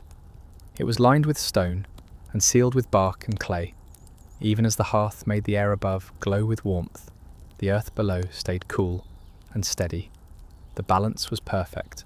Fire above, frost below, and life balanced between. By winter's deepest point, when frost bit through the outer walls and snow pressed high against the roof, the floor of the Longhouse still breathed warmth. Children played upon it barefoot. Elders stretched their hands toward it and smiled. They could feel the earth giving back what they had given it: heat, care, faith. To outsiders, it looked like simple dirt. To the Vikings, It was proof of mastery. They had turned the cold itself into a tool, bending it, shaping it, taming it underfoot. The same ground that had once threatened to swallow them now held them safe. Beneath the floor, the Vikings built their insurance against hunger and despair. The earth was more than structure. It was storage, shelter, and sanctuary. In a world where crops froze before harvest and rivers vanished beneath ice, survival depended on what lay hidden just underfoot. And so, between the roots of their homes, the Vikings carved small vaults of life. They called them jordskjellere, earth cellars. Simple in appearance, yet astonishing in function. These were pits dug deep into the frozen soil, lined with stone or timber, and sealed tight with bark and clay. To step into one was to enter a different season. Even in the heart of winter, when the world above howled and the air could freeze a man's breath, these small chambers stayed cool but not deadly. The earth's warmth, constant and quiet, kept food from rotting and frost from biting. Here, time slowed. Meat salted in autumn still glistened with fat in spring. Apples and roots slept undisturbed, and seeds for the next year waited like promises kept in the dark. But these underground hollows did more than feed the body. They kept the rhythm of hope alive. Every time someone lifted the heavy wooden lid and descended into the dim air, they touched the future with their hands. In that darkness, surrounded by stone and soil, a Viking could feel the miracle of endurance, that even in this land of endless night, something still persisted, waiting to rise again when the sun returned. The floors above were built with this in mind. They had to hold not just the weight of life above, but the hidden stores below. Thick joists of pine crossed the chamber's ceiling, reinforced with clay and packed moss. The builders worked with obsessive precision, checking each beam by tapping it. A hollow sound meant weakness, a solid one, safety. When it was right, they sealed it completely, leaving only a small trapdoor. That door was more than an opening. It was a ritual, a passage between the warmth of the fire and the cool breath of the earth. In many longhouses, this space beneath the floor served another purpose too. When storms raged or enemies approached, children and elders could hide below, silent among the barrels and sacks. The cold was sharp, but safer than what waited above. Some sagas even tell of warriors storing their weapons beneath the floor. Swords wrapped in cloth, axes sealed in wax and hay, waiting for the spring thaw to bring war again. The earth, they said, guarded these tools like a mother keeping her children asleep until they were needed. To live in such a house was to understand that warmth came from two directions, from above and below. The fire's light and the earth's patience worked together in quiet harmony, each sustaining what the other could not. The Vikings didn't need science to tell them that. They felt it in their bones every time they stepped barefoot onto the floor, sensing that beneath the straw, beneath the clay, life itself was breathing. And so, the earth beneath their feet became the truest companion of all, faithful, silent, and eternal. It never abandoned them, even when the world above turned white and still. To the Vikings, the ground beneath their feet was never just soil. It was the oldest god they knew.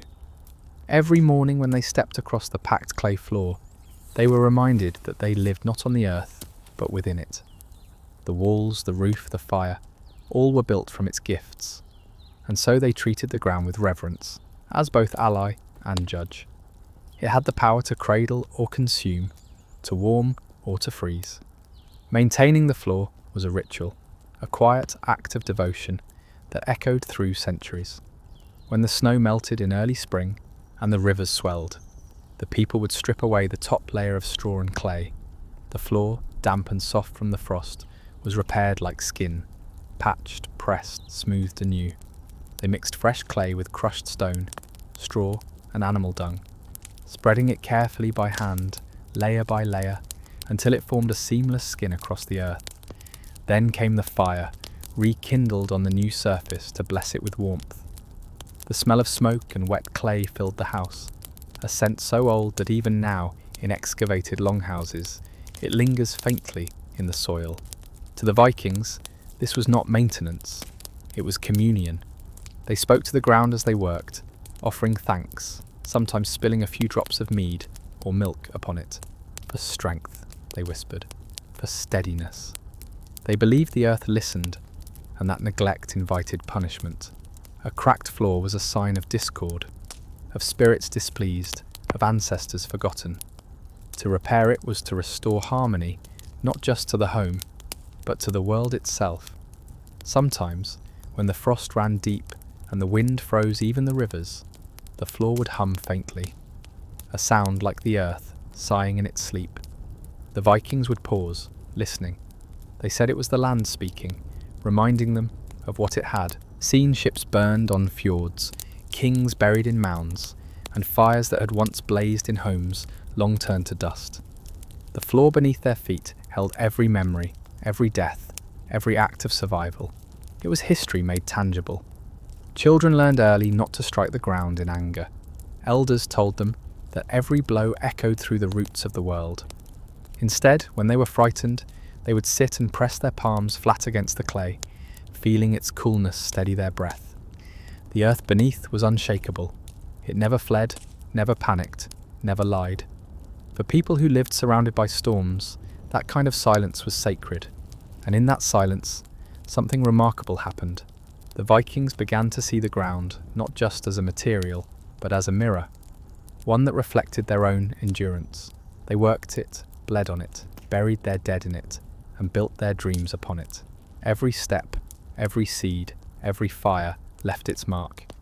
When they knelt to mend the cracks each spring, they were not just repairing a floor.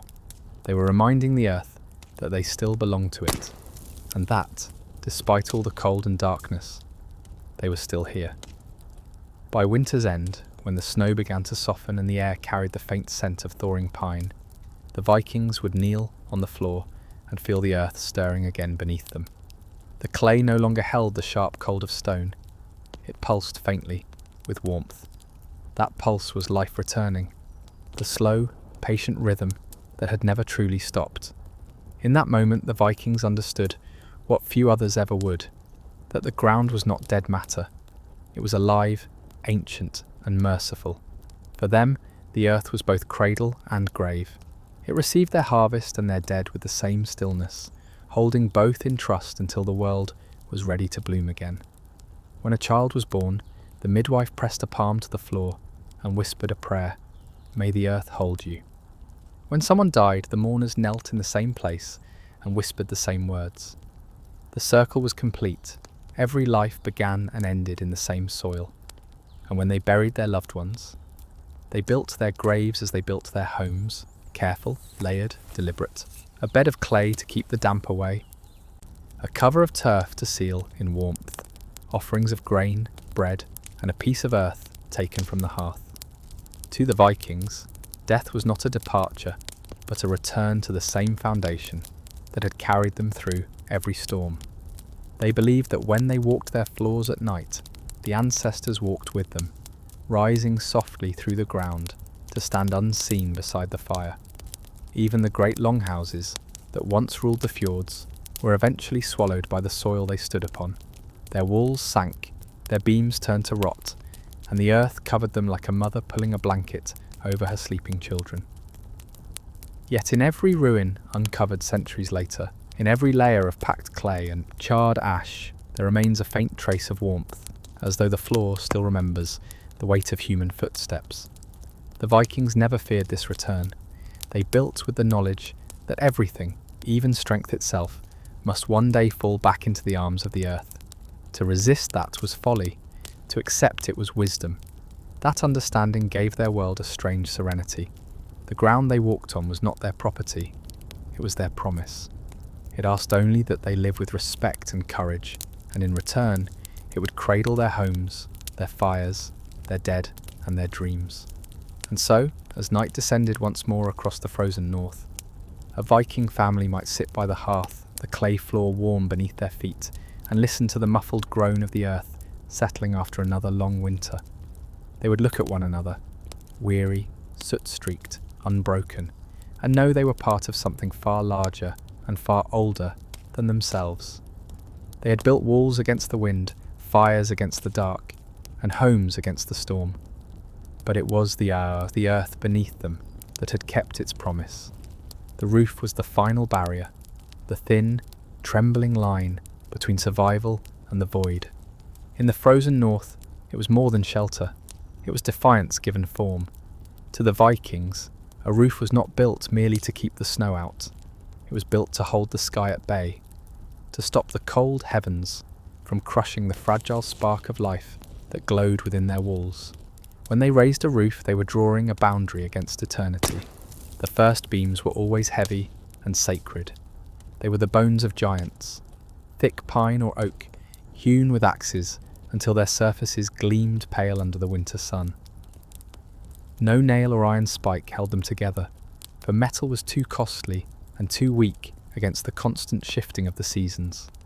Instead, the Vikings joined wood to wood, fitting joints like living limbs, carved to lock perfectly in place.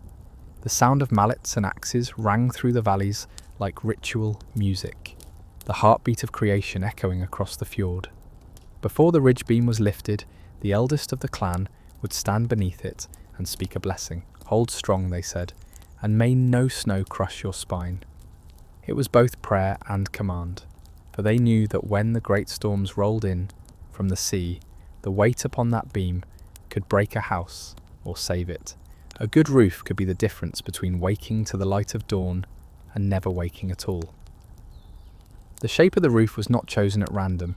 Its slope was steep, sharper than most modern homes. The Vikings knew that snow was both enemy and ally, heavy enough to crush, yet warm enough to insulate. The trick was balance. Too steep and the snow would slide off, robbing the home of its white blanket. Too shallow, and it would pile high until the rafters cracked. So they crafted the perfect angle. An ancient geometry drawn not from books, but from generations of survival. The snow that settled there became part of the roof itself, an airy shield that trapped the warmth rising from below. Each roof beam was lashed with care, the gaps stuffed with moss and straw. The thatch was layered thick, pressed and pinned until it resembled the fur of an animal, waterproof, windproof, alive. Over that, they laid sod, heavy chunks of grass and earth cut from the meadows. Once placed, they rooted again, turning the roof into a living skin. In summer, wildflowers grew there. In winter, snow clung like a second soul. From a distance, a Viking home looked like part of the landscape, a hill that breathed smoke, a mound that dreamed. The Vikings believed that the gods could walk upon their roofs unseen, and so, when the first snow fell, they left a small offering atop the ridge, a bit of bread, a splash of ale, a whispered thanks. They knew what the roof endured on their behalf. It bore not just the weight of winter, but the weight of faith. Beneath it the fire could burn, the children could sleep, and the long night could pass. When the wind rose howling from the north and the sky darkened with snow, the roof became the first to suffer and the last to complain. It groaned under the white weight, shuddered as the gales clawed at its edges, and yet held, always held. To the Vikings, that endurance was not luck. It was the result of patience, ritual, and respect. A roof was never built once and forgotten. It was alive, and like any living thing, it demanded care. At the start of every winter, the men climbed onto the roof to inspect it. They moved with the caution of sailors walking a storm-tossed deck. Each handful of straw was checked, each sod pressed to see if its roots still clung tight. Loose patches were mended with handfuls of new moss and reed, sealed with mud mixed by hand. The work was cold and slow, but it could not be neglected. A single crack could doom a household. The Vikings said that when snow melted too quickly, or the thatch turned black, it was a sign that the roof spirits were displeased, that someone had failed in their duty of gratitude. When storms struck, they listened to the roof the way a captain listens to his ship. The creak of beams told them everything, whether the snow was too heavy, whether the ropes that bound the ridge beam were straining, whether death itself was creeping closer, and when the wind shrieked so loud, it seemed to come from the gods. The people would sit silent by the hearth and place their hands upon the ceiling posts, whispering words of steadiness. Stay, hold, do not break. for in that moment the roof was their only shield against the abyss. There was beauty in its endurance. Snow gathered along the edges like the folds of a white cloak. Icicles hung from the eaves like frozen spears.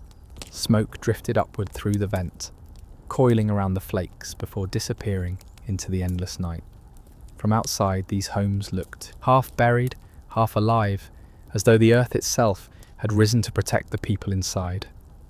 Travellers crossing the tundra in blizzards sometimes spotted them only by the faint orange halo of firelight leaking through the smoke hole, a small miracle burning against a world intent on silence. But even the best roof aged. Each spring thaw revealed the scars of the winter's war, patches of rot, dislodged turf, places where the moss had withered. The Vikings repaired these wounds with reverence. Fresh grass was cut, new sod laid down, and a small toast made to the gods who had let the house stand another year. Some even buried small charms, carved wooden animals or iron nails shaped like runes, within the roof's layers to strengthen its spirit. It was not superstition, it was a remembrance, because every Viking knew that the roof had saved their lives. It had taken the blows of the storm, the weight of the snow, and the fury of the cold, and asked for nothing but care in return. To repair it was not a chore. It was an act of loyalty, and when the roof was whole again, its dark surface breathing under the weak spring sun, the people would step back, look upward, and feel something close to awe. That roof had faced the same storms they had, and survived. The roof was not merely a shelter above their heads, it was a crown placed upon the home, the final expression of mastery over a merciless land. Every Viking settlement, from the humblest fishing hamlet to the great halls of chieftains, shared one silent truth. The roof united them all. Beneath its shadow, class and pride disappeared. The storms did not care whether a man was king or farmer. The same snow fell on both, and so the same wisdom bound their homes, an unspoken pact between wood, earth and willpower. To the Vikings, the roof was the dwelling's soul turned outward. When travellers approached across the fjords, or trudged through snow-heavy forests, it was the roof they saw first, rising from the white earth like the back of a sleeping beast. Its curved ridge and layered sod told stories before any man spoke. How well the family had prepared, how long the home had stood, how deeply its roots ran. A sagging roof meant neglect, a roof rich with grass and wildflowers meant endurance. Even long after a home was abandoned, the roof was the last to vanish, a fading hump of soil and timber that kept the shape of human defiance long after the voices were gone. Crafting such roofs required an intimacy with the world that modern builders have forgotten. Each region shaped its own version of the same survival. In Iceland, sod roofs grew thick with life, sprouting moss and meadow flowers that caught the morning dew like jewels. In Denmark, thatch was woven in overlapping layers so tight that rain slid down it like water off a duck's back. In Norway, the timber roofs rose steep as mountains, their ridges capped with carved dragon heads, not only as decoration, but as talismans to scare away the spirits of storm and fire. Every beam, every tuft of grass carried a message. The Vikings believed that the gods could see the top of every home, that from the sky, roofs were like offerings. A well-kept roof honoured not only the family, but the very forces that governed their survival. Neglect was blasphemy. Care was worship. And so when they thatched, they sang. The songs were low, rhythmic, the kind of tunes that blended with the sound of the wind in the grass. Some of these melodies, echoing across valleys, could be heard for miles, voices of defiance and devotion threading through the cold. But the roof was also a place of reflection. On still days when the snow had melted and the sun hung low in the sky, men would climb up and sit upon its grassy slope, gazing out across the frozen fjords. From that height, the world looked vast and endless. Yet beneath them, life pulsed quietly inside their home. They could hear laughter, the crackle of the hearth, the bleating of animals in the stalls below. The roof became a threshold between worlds, between the cold silence of the sky and the fragile warmth of humanity. To sit upon the roof was to remember what they had conquered and what still waited to conquer them. When the seasons turned, the roof told the story before any calendar could. It was the roof, not the sun, that marked the rhythm of life in the frozen north. In spring, when the snow began to slide in slow, heavy sheets from its slopes, the Vikings knew that the worst had passed. The sound of falling snow from the roof, dull, thunderous, final, was the first true music of rebirth. The whole household would stop to listen. For months they had heard only the scream of the wind and the crackle of fire. Now came the sound of the world letting go of winter's weight. The people did not celebrate with feasts or noise. Instead, they stepped outside, blinking in the weak sunlight, and looked up. Water ran down the sod in thin, glittering streams, darkening the turf and releasing the smell of damp grass. The roof was waking. Birds soon followed, perching on its edges, picking at stray straw, weaving it into new nests. For a moment, life and architecture became the same thing. The house itself, a hill reborn, part of the land once more. Spring was also the time for renewal. Families climbed to the roof to mend what the cold had punished. They patched seams, pressed new turf, and replaced reeds. The work was slow but holy. The first to climb was often the eldest man or woman, the one who had seen the most winters and knew the secrets of balance. Children followed with baskets of moss and straw. When the work was done, they poured a little milk onto the ridge beam, a gift to the spirits of the home. The milk vanished into the earth, feeding the roots of the roof that would in turn feed the family with warmth. It was a circle as old as the north itself. Summer transformed the roof into something miraculous. It bloomed. From the valleys, Viking farms looked like fields growing on fields. Yellow buttercups, pink clover, and tall grasses waved where once there had been only snow. Cattle grazed nearby, sometimes wandering up to nibble the roof's edge. Bees hovered above it, and the hum of their wings mingled with the soft creak of timber beneath. Children climbed the low slopes, laughing, lying back in the sun, staring at the drifting clouds. The house was no longer a refuge against death. It had become part of life's abundance. In autumn, the colours turned deep and gold. The wind grew sharp again, and the people prepared for the return of darkness. They trimmed the grasses, repaired the bindings, and whispered their thanks to the roof that had carried them through another year. When the first frost came, it sparkled upon the sod like stars, and when the snow finally returned, thick and heavy, they watched it cover their home in silence, a white shroud of peace. Every year, this cycle repeats: growth, decay, and renewal. The roof lived and died with the seasons, teaching the people the same truth the land had taught them, that nothing, not even winter, was forever. And so, the Vikings' roofs were not static shelters, but living things, green in summer, gold in autumn, white in winter, breathing with the same rhythm as the people who slept beneath them. When night fell on the north, and the stars returned like cold eyes above the world, the Viking roof became more than wood and sod. It became the thin edge between mortality and the infinite. The people who slept beneath it did not take that shelter for granted. They had felt the raw breath of the wind, heard the shriek of storms that could strip a man's flesh to ice, and they knew how fragile the line was between safety and oblivion. The roof was that line.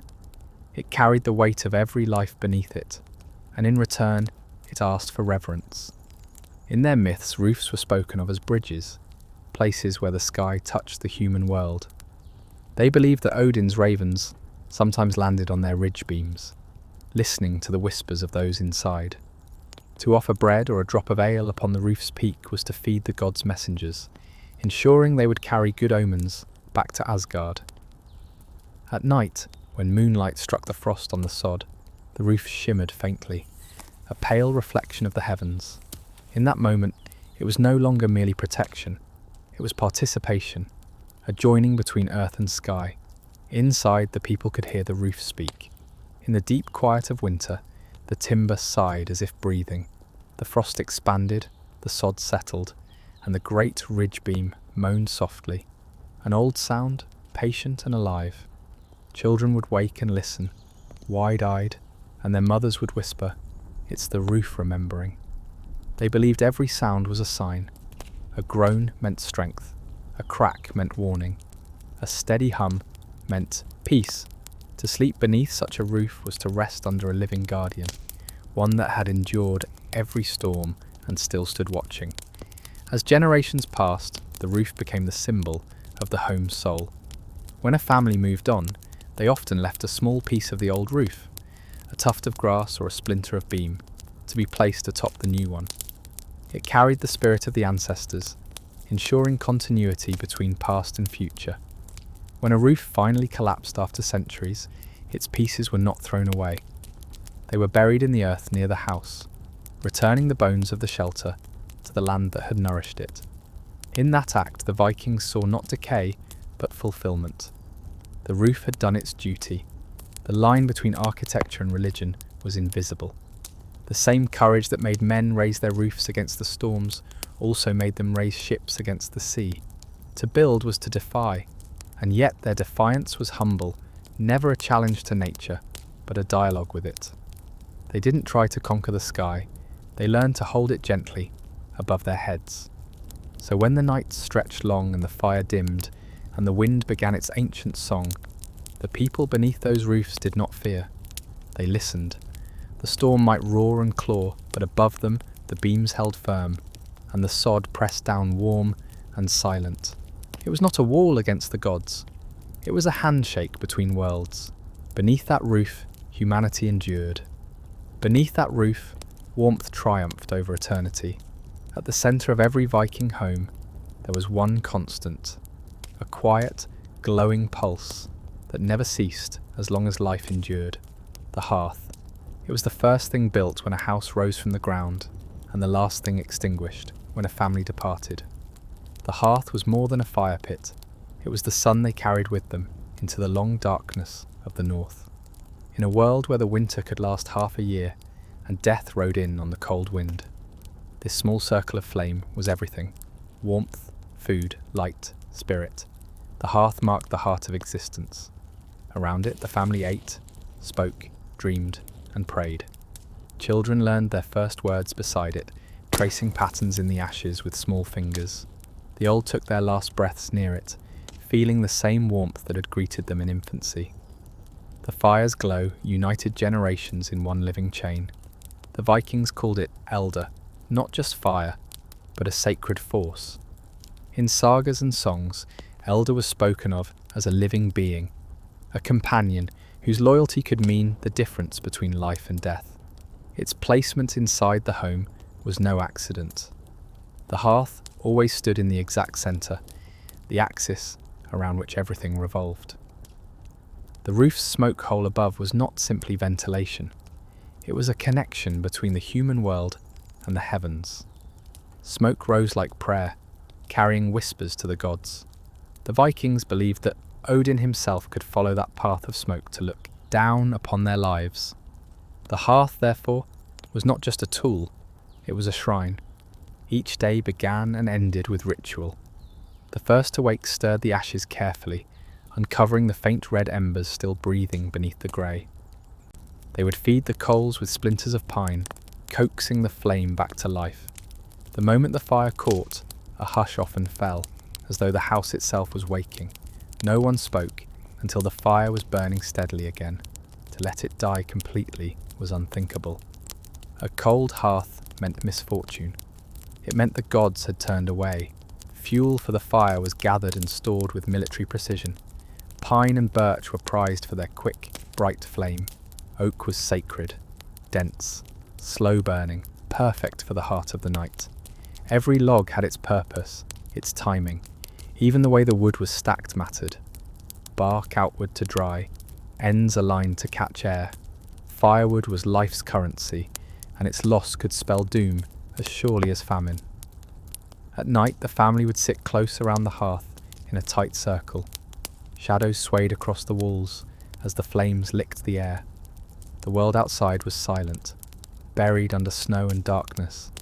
But here, there was movement, warmth, and memory. The hearth was not just fire, it was proof that they existed. To tend the fire was to guard the soul of the home. The making of a hearth was an art form, that carried the weight of centuries. A Viking could build walls and raise a roof in weeks, but the hearth took patience and reverence. It was carved, not constructed, shaped from stone and clay, with care born of fear. Because if the hearth failed, the home failed. A single mistake, a vent too small, a stone placed wrong, and the fire could smother the family it was meant to save.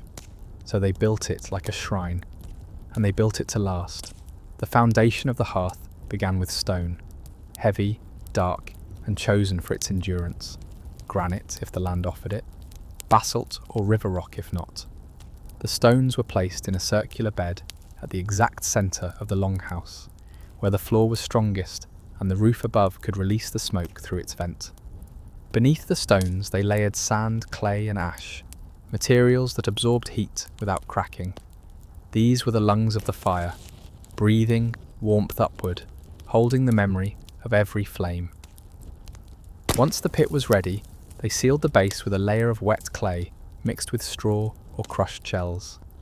When the clay dried, it hardened to a smooth red sheen, capable of withstanding 1,000 nights of flame. Around it, low walls of stone rose, sometimes reinforced with iron bands, salvaged from old weapons or ship fittings. This was the heart of the home's defences, not against raiders, but against cold and hunger. Over time, some hearths grew elaborate. In larger homes and halls, they evolved into full ovens, the ancestors of the great stone stoves of later centuries. Heat tunnels were dug. Beneath them, narrow trenches filled with smooth stones that carried the fire's warmth under the floor before releasing smoke through vents. These were primitive heating systems, astonishing in their ingenuity. The Vikings never wasted warmth. They trapped it, stored it, shared it with the house itself. But the hearth was never purely practical. It was mystical.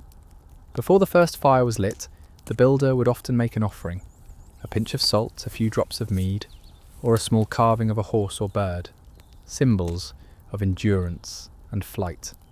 The hearth was then lit not with flint alone, but with embers carried from an existing flame. This was called eld for, the fire journey.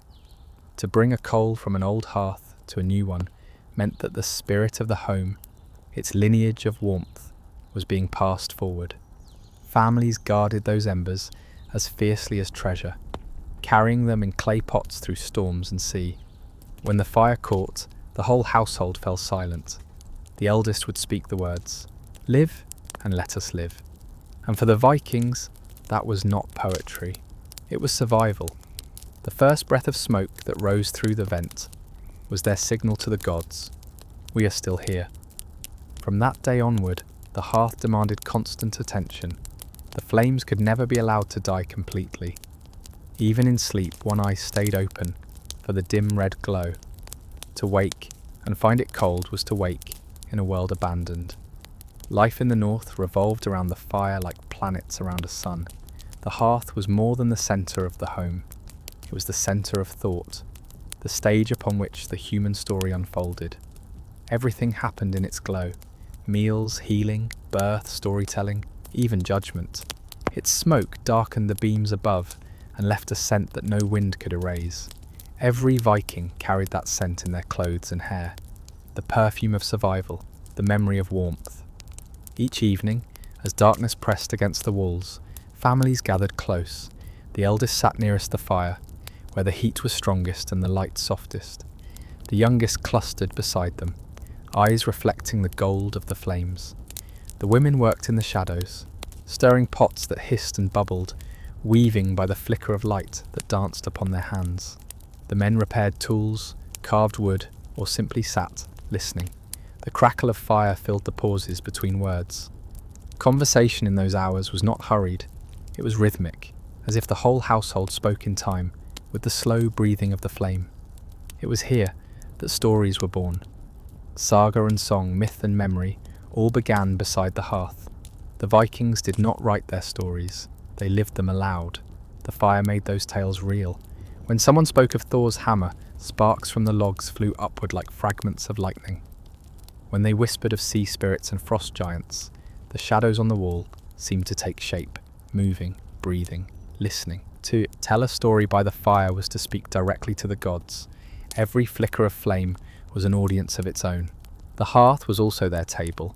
The iron cauldron, suspended by a chain or hook above the flame, rarely went cold. Its contents changed with the seasons: thick fish stews, barley porridge, roasted meat, or broth seasoned with wild herbs. The heat was constant, the rhythm eternal.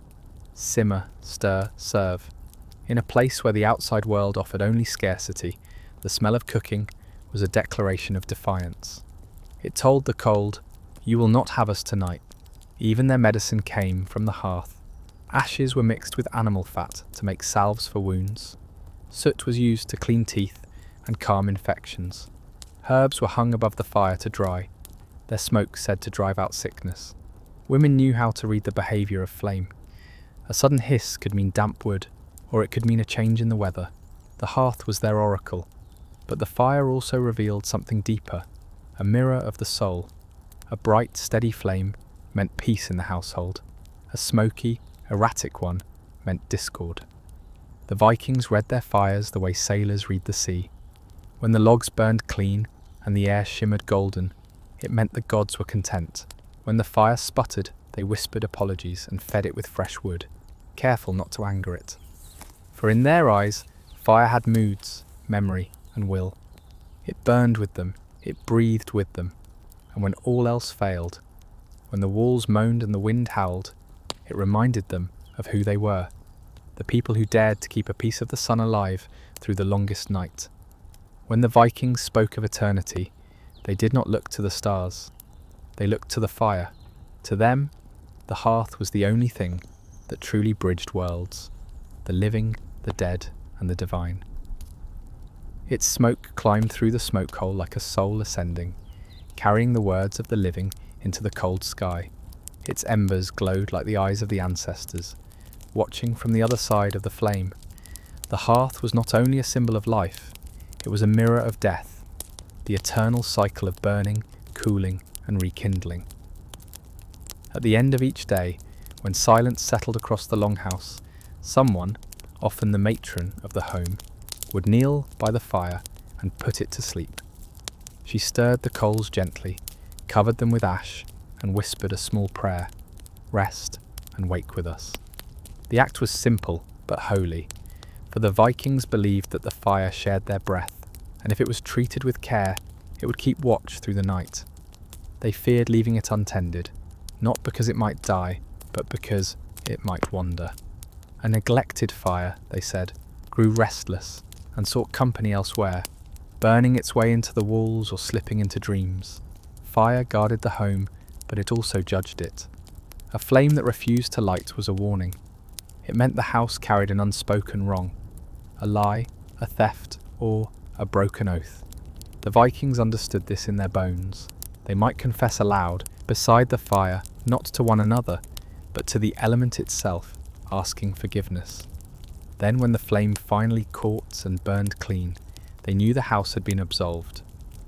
In this way, fire was a priest and witnessed both. During births, a small flame was kept burning constantly, as though it guided the child's spirit from the unseen world into the light. At funerals, torches from the hearth were used to light the pyre. The same flame that had cooked their meals and warmed their hands now carried their souls to the next realm.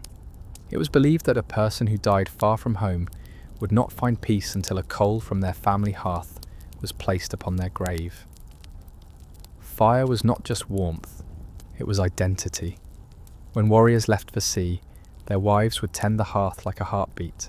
Each morning they stirred it, speaking their husbands' names into the smoke so that the gods might hear. And when word came that a ship was lost, the fire was allowed to burn out for one night, the only time it was ever left to die. The next morning, it was lit again with new wood and a whispered vow: "You are home now." To the Vikings, the hearth was proof that nothing truly ended. Every spark that leapt upward was a reminder: life leaves, but warmth remains. And as long as the flame burned, so did memory, and so did love. Even after centuries, when the fires of the Viking age had turned to ash and their halls lay buried under moss and soil, the heart of their homes, the hearth, still speaks. Archaeologists uncover them now. Blackened stone circles, fragments of clay hardened by heat, ash that has not cooled in 1,000 years. They lie in silence, yet they tell the same story, of families gathered close, of smoke rising toward the gods, of warmth fought for and never surrendered. These ancient hearths are all that remain, and yet they hold the entire soul of a vanished world. For the Vikings, the hearth was not just a feature of architecture, it was the axis of meaning. Everything they built, everything they believed, radiated from that single circle of fire. It defined the boundaries of life itself. Step within its light, and you were safe. Step beyond it, and you entered the domain of the wild, the dead, or the unknown. Every home, every settlement, every voyage began from the hearth's glow. It was, in its own quiet way, the first and last civilization. At night, when all else failed, people would stare into the coals and see visions. The dance of the flames was a prophecy to them. Some claimed to glimpse faces within, ancestors, spirits, omens. Others said they heard the crackle speak, whispering warnings or comfort in the tongue of the gods. Modern minds might call it imagination, but to the Vikings, it was communication. Fire was the language of the unseen. Even their concept of immortality was bound to it. A person's deeds, they said, were like sparks, fleeting, bright but capable of igniting others. So long as someone carried your flame, spoke your name beside the hearth, told your stories by its glow, you never truly died. Each fire lit from another was an act of resurrection. Through this endless chain of flames, the Vikings conquered time. In the great halls of chieftains, where the fires burned day and night, warriors swore oaths before the hearth. To break such an oath was to curse oneself, for the flame witnessed truth. Those who betrayed their word were said to dream of fire consuming them, as if the very element they had offended demanded retribution. The hearth was not gentle, it was just. It was both comfort and consequence, warmth and warning. When the age of raiders and kings faded, and the sagas began to whisper instead of roar, the last embers of Viking fires still burned in hidden valleys and farmsteads. The people who remained, herders, fishermen, widows, kept the ritual alive. They tended their flames in silence, never letting them die completely, even when wood was scarce and hunger pressed close, because the hearth was memory itself. To let it go dark was to forget who they were. And so, when the night deepened and the world seemed endless and cold, a Viking would place one last log upon the fire, watch it flare gold, and whisper the same words spoken by countless generations before. Stay with us, burn until morning. And the fire always did. In the frozen silence of the north, warmth alone was not enough. A house could glow with fire, yet still kill those within if it could not breathe.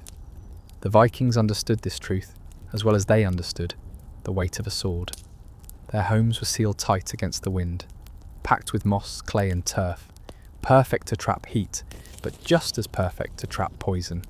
Smoke, moisture, and breath itself would build in the still air until the fire that gave life began to take it away. Ventilation was not a matter of comfort, it was a matter of survival. The Vikings learned this the hard way. The sagas speak of families found lifeless by dawn, their fire long dead, their walls stained black from within. The gods had not cursed them. They had simply forgotten to let the house exhale. And so, over generations, a silent science was born. Without drawings or scholars, the people of the north became masters of invisible air. They turned their homes into lungs. The key was balance, the most delicate art of all. Too much air, and the heat fled into the night. Too little, and the air grew deadly. The solution lay in listening, not to words, but to the sounds of the fire. The hearth spoke in rhythm. A steady hiss meant contentment, a crackling roar meant hunger, and a low, choking wheeze meant suffocation. The Vikings tuned their homes by ear. A well-built longhouse breathed like a living creature. inhaling through small vents near the floor, exhaling through the smoke hole in the roof. Those openings were never random. The Vikings studied the direction of the wind, the slope of the valley, and even the movement of the stars. They knew where the north wind struck hardest and where the warm southern breeze might enter gently. Small shutters carved into the walls could be opened or closed with the shift of a storm, allowing just enough air to feed the flame without letting the cold devour it. At night, when the temperature dropped to its lowest, the vents were covered with bundles of hay or sheepskin, letting the house breathe in whispers. Some of the more advanced homes, those of chieftains or prosperous farmers, had what today would be called primitive ventilation shafts, narrow wooden channels that ran beneath the floor or along the walls, pulling in air that was naturally warmed by the earth before it reached the hearth. The Vikings did not know the words thermal exchange, but they had discovered its secret. The air that entered their homes was alive, tempered by the ground's quiet warmth, rising gently to replace the smoke that drifted upward into the star-flecked night. Inside, you could feel it, the subtle movement of air, the faint coolness near your feet, the slow upward flow that carried your breath toward the ceiling. The house was alive, its walls pulsing softly with the exchange between life and flame. The Vikings called it Husandin, the spirit of the house, and like any spirit, it had to be respected, tended, and understood. To keep a house breathing was to keep a soul alive. The Vikings understood that air was invisible fire, unseen yet just as powerful. Every flame needed it, every chest depended on it. To live in the north was to walk the knife's edge between suffocation and starvation, between freezing and burning. That fragile balance became a kind of discipline, a ritual of constant awareness. Every home had a keeper of air, though no one called them that by name. Usually, it was the same person who tended the fire, the matron or eldest woman of the house. She knew the moods of the flame as she knew the faces of her children. Each morning, after feeding the fire, she would crouch near the wall vents and listen. If the house breathed too fast, the fire roaring, the smoke pulled too quickly upward, it meant the cold had breached the seams. She would plug the gaps with moss and straw, murmuring to the wind to stay outside. If the air grew heavy, if smoke hung low and stung the eyes, she would crack open the vent with a bone knife, just enough for the house to sigh. To outsiders, it looked like instinct, but to those who lived it, it was meditation. The Vikings knew that stillness could be as deadly as chaos. In the stagnant air of an unventilated room, sickness bred. Dampness settled on walls and floors, rotting the timber from within. Children coughed, the old grew weak. The Vikings saw the connection long before words like mould or bacteria existed. A poorly breathing house, they said, grew sick, and if the house sickened, the people followed. So they cleaned their chimneys often, scraping soot with wooden poles wrapped in sheep wool. They swept ash from the hearth daily, knowing that too much ash dulled the flame's voice. The vents were lined with birch bark, which resisted moisture and decay, and in some homes thin animal bladders were stretched across the openings, translucent membranes that let air through but kept out the wind. The idea was simple but genius, to let the house inhale without freezing its lungs. The art of ventilation was not only survival, it was spiritual order. They believed that a house filled with smoke was a house clouded by sin, and that fresh air was a sign of purity, both physical and moral. Before great feasts or ceremonies, families would open their vents wide and let the cold rush in, sweeping the stale air away. It was called cleaning the breath. The act was more than practical, it was symbolic, a renewal of harmony between home and nature. In this way, the Vikings made air itself part of their religion. They saw the unseen as sacred, wind, fire, breath, all threads of the same divine weave. And when they spoke of the spirit of the house, they meant it literally.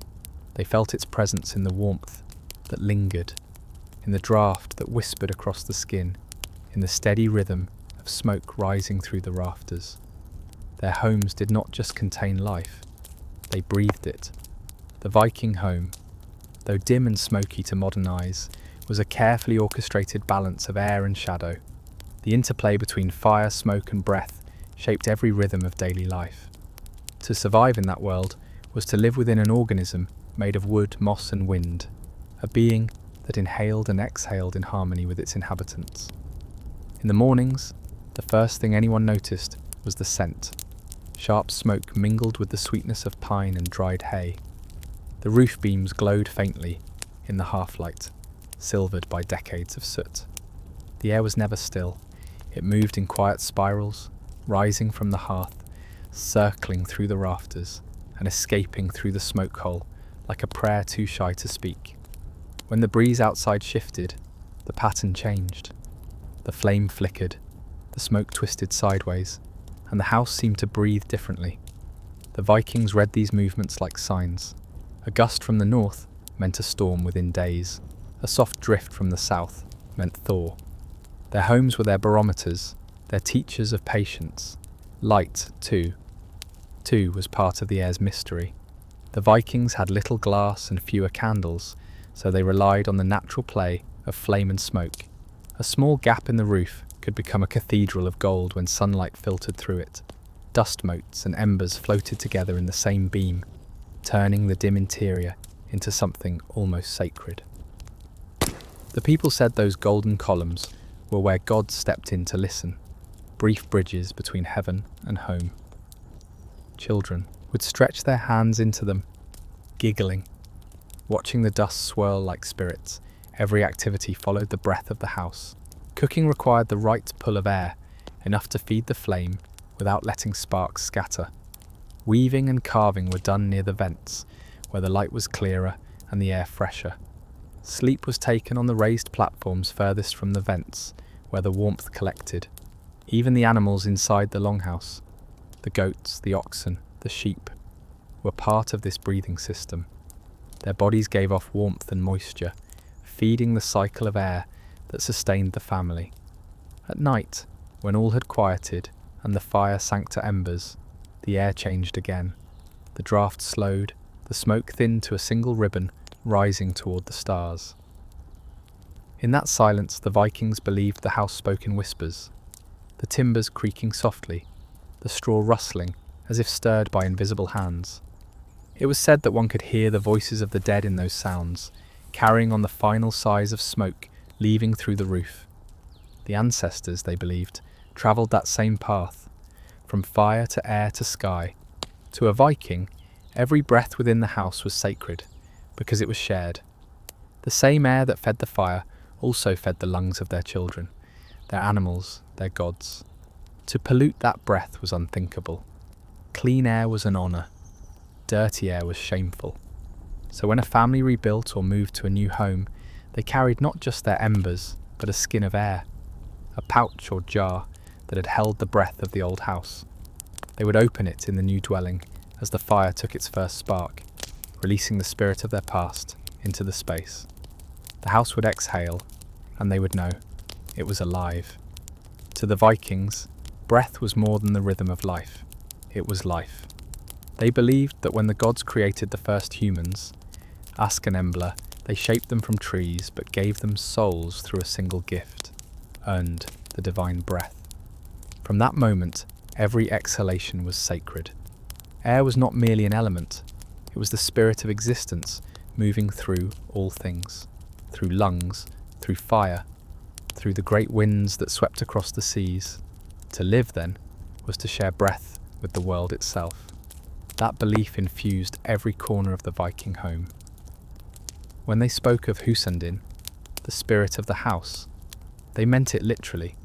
The breath that moved through the vents, the wind that stirred the smoke, these were living presences.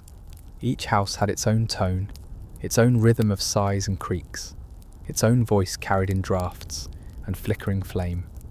Families came to know those voices as they would a familiar friend. A whisper beneath the rafters during a storm might be the house warning of danger. A still, silent night could mean contentment or a waiting spirit. The connection between breath and soul was so deep that death itself was described as the leaving of wind. When someone died inside a longhouse, the family would open every vent and door, no matter the cold, to let the spirit pass unhindered. To trap that final breath, they believed, was to imprison the soul. The wind that followed, the sudden chill sweeping through the house, was seen not as sorrow, but as deliverance. The air carried the departed upward, through the smoke hole, into the realm beyond. Even their rituals of healing and protection centered on air. When sickness spread, women would burn bundles of herbs, juniper, birch bark, or sweet gale, and wave the smoke through the air with feathers, washing the breath of the home. This was not simple superstition. The Vikings understood that still air invited decay. By stirring the space, by letting it move, they restored health to the living and peace to the dead. The act of cleansing the air became an act of faith, a way to remind the home to breathe freely again. And when tempests howled outside and the house shuddered under the pressure of the storm, the people listened with awe rather than fear.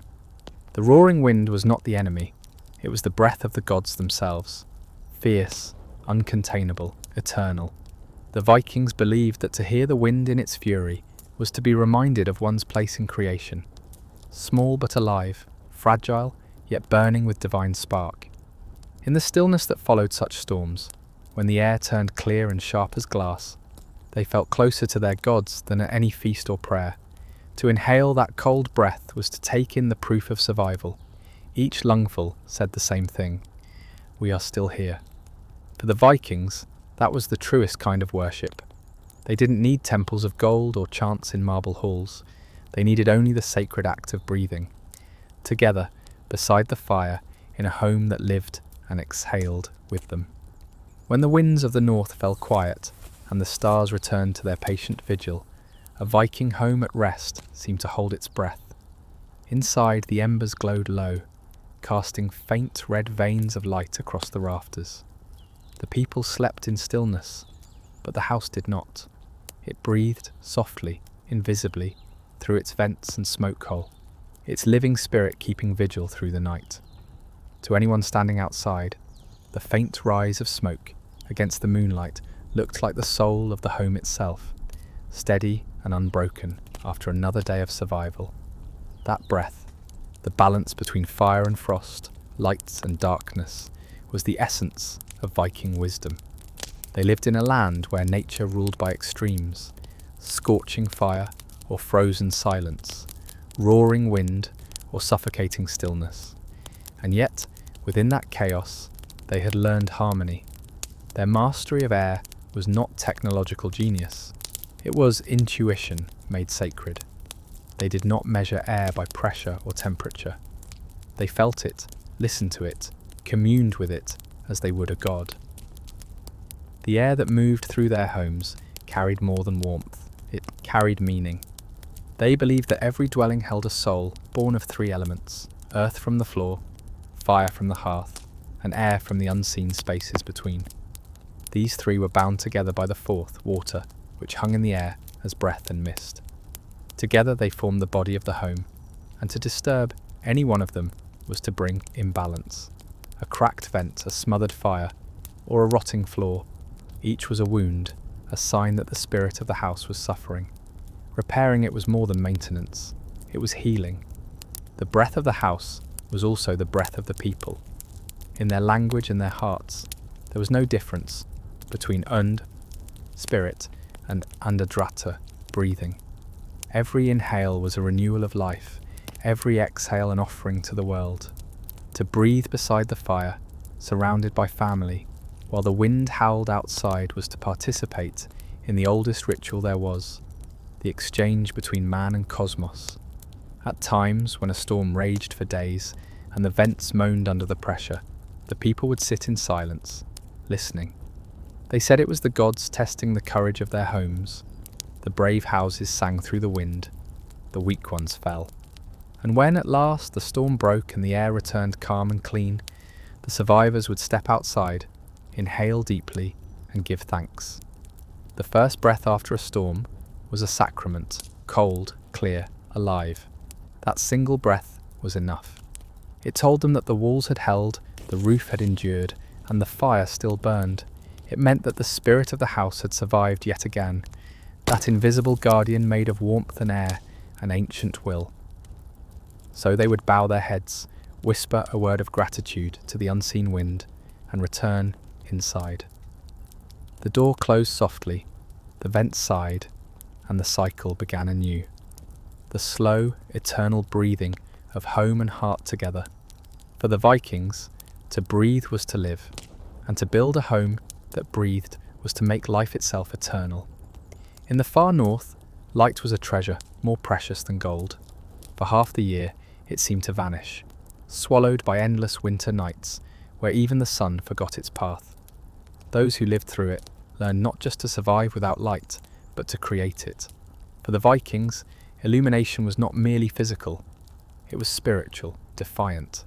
In the black silence of their world, every flicker of flame was an act of rebellion, a statement that life would not surrender to darkness. The Viking winter could last for months without true daybreak.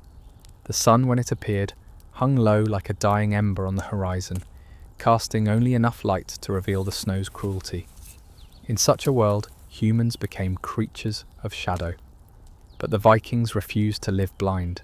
They forged light from what the land allowed, and the way they did it reveals as much about their spirit as any sword or ship.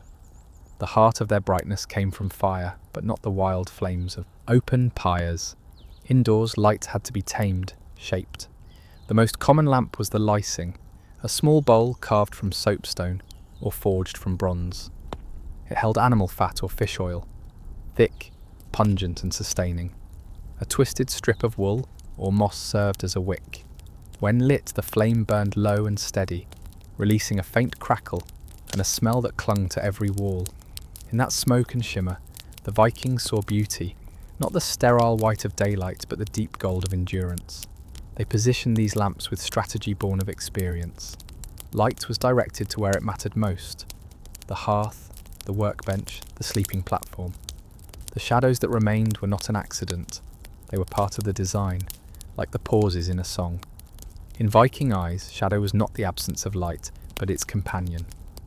The balance of glow and gloom shaped the rhythm of every room, every night. To amplify their lamps, they hung polished bronze discs or plates behind the flames. The reflection doubled the light's reach, sending faint waves of warmth flickering across faces and timber beams.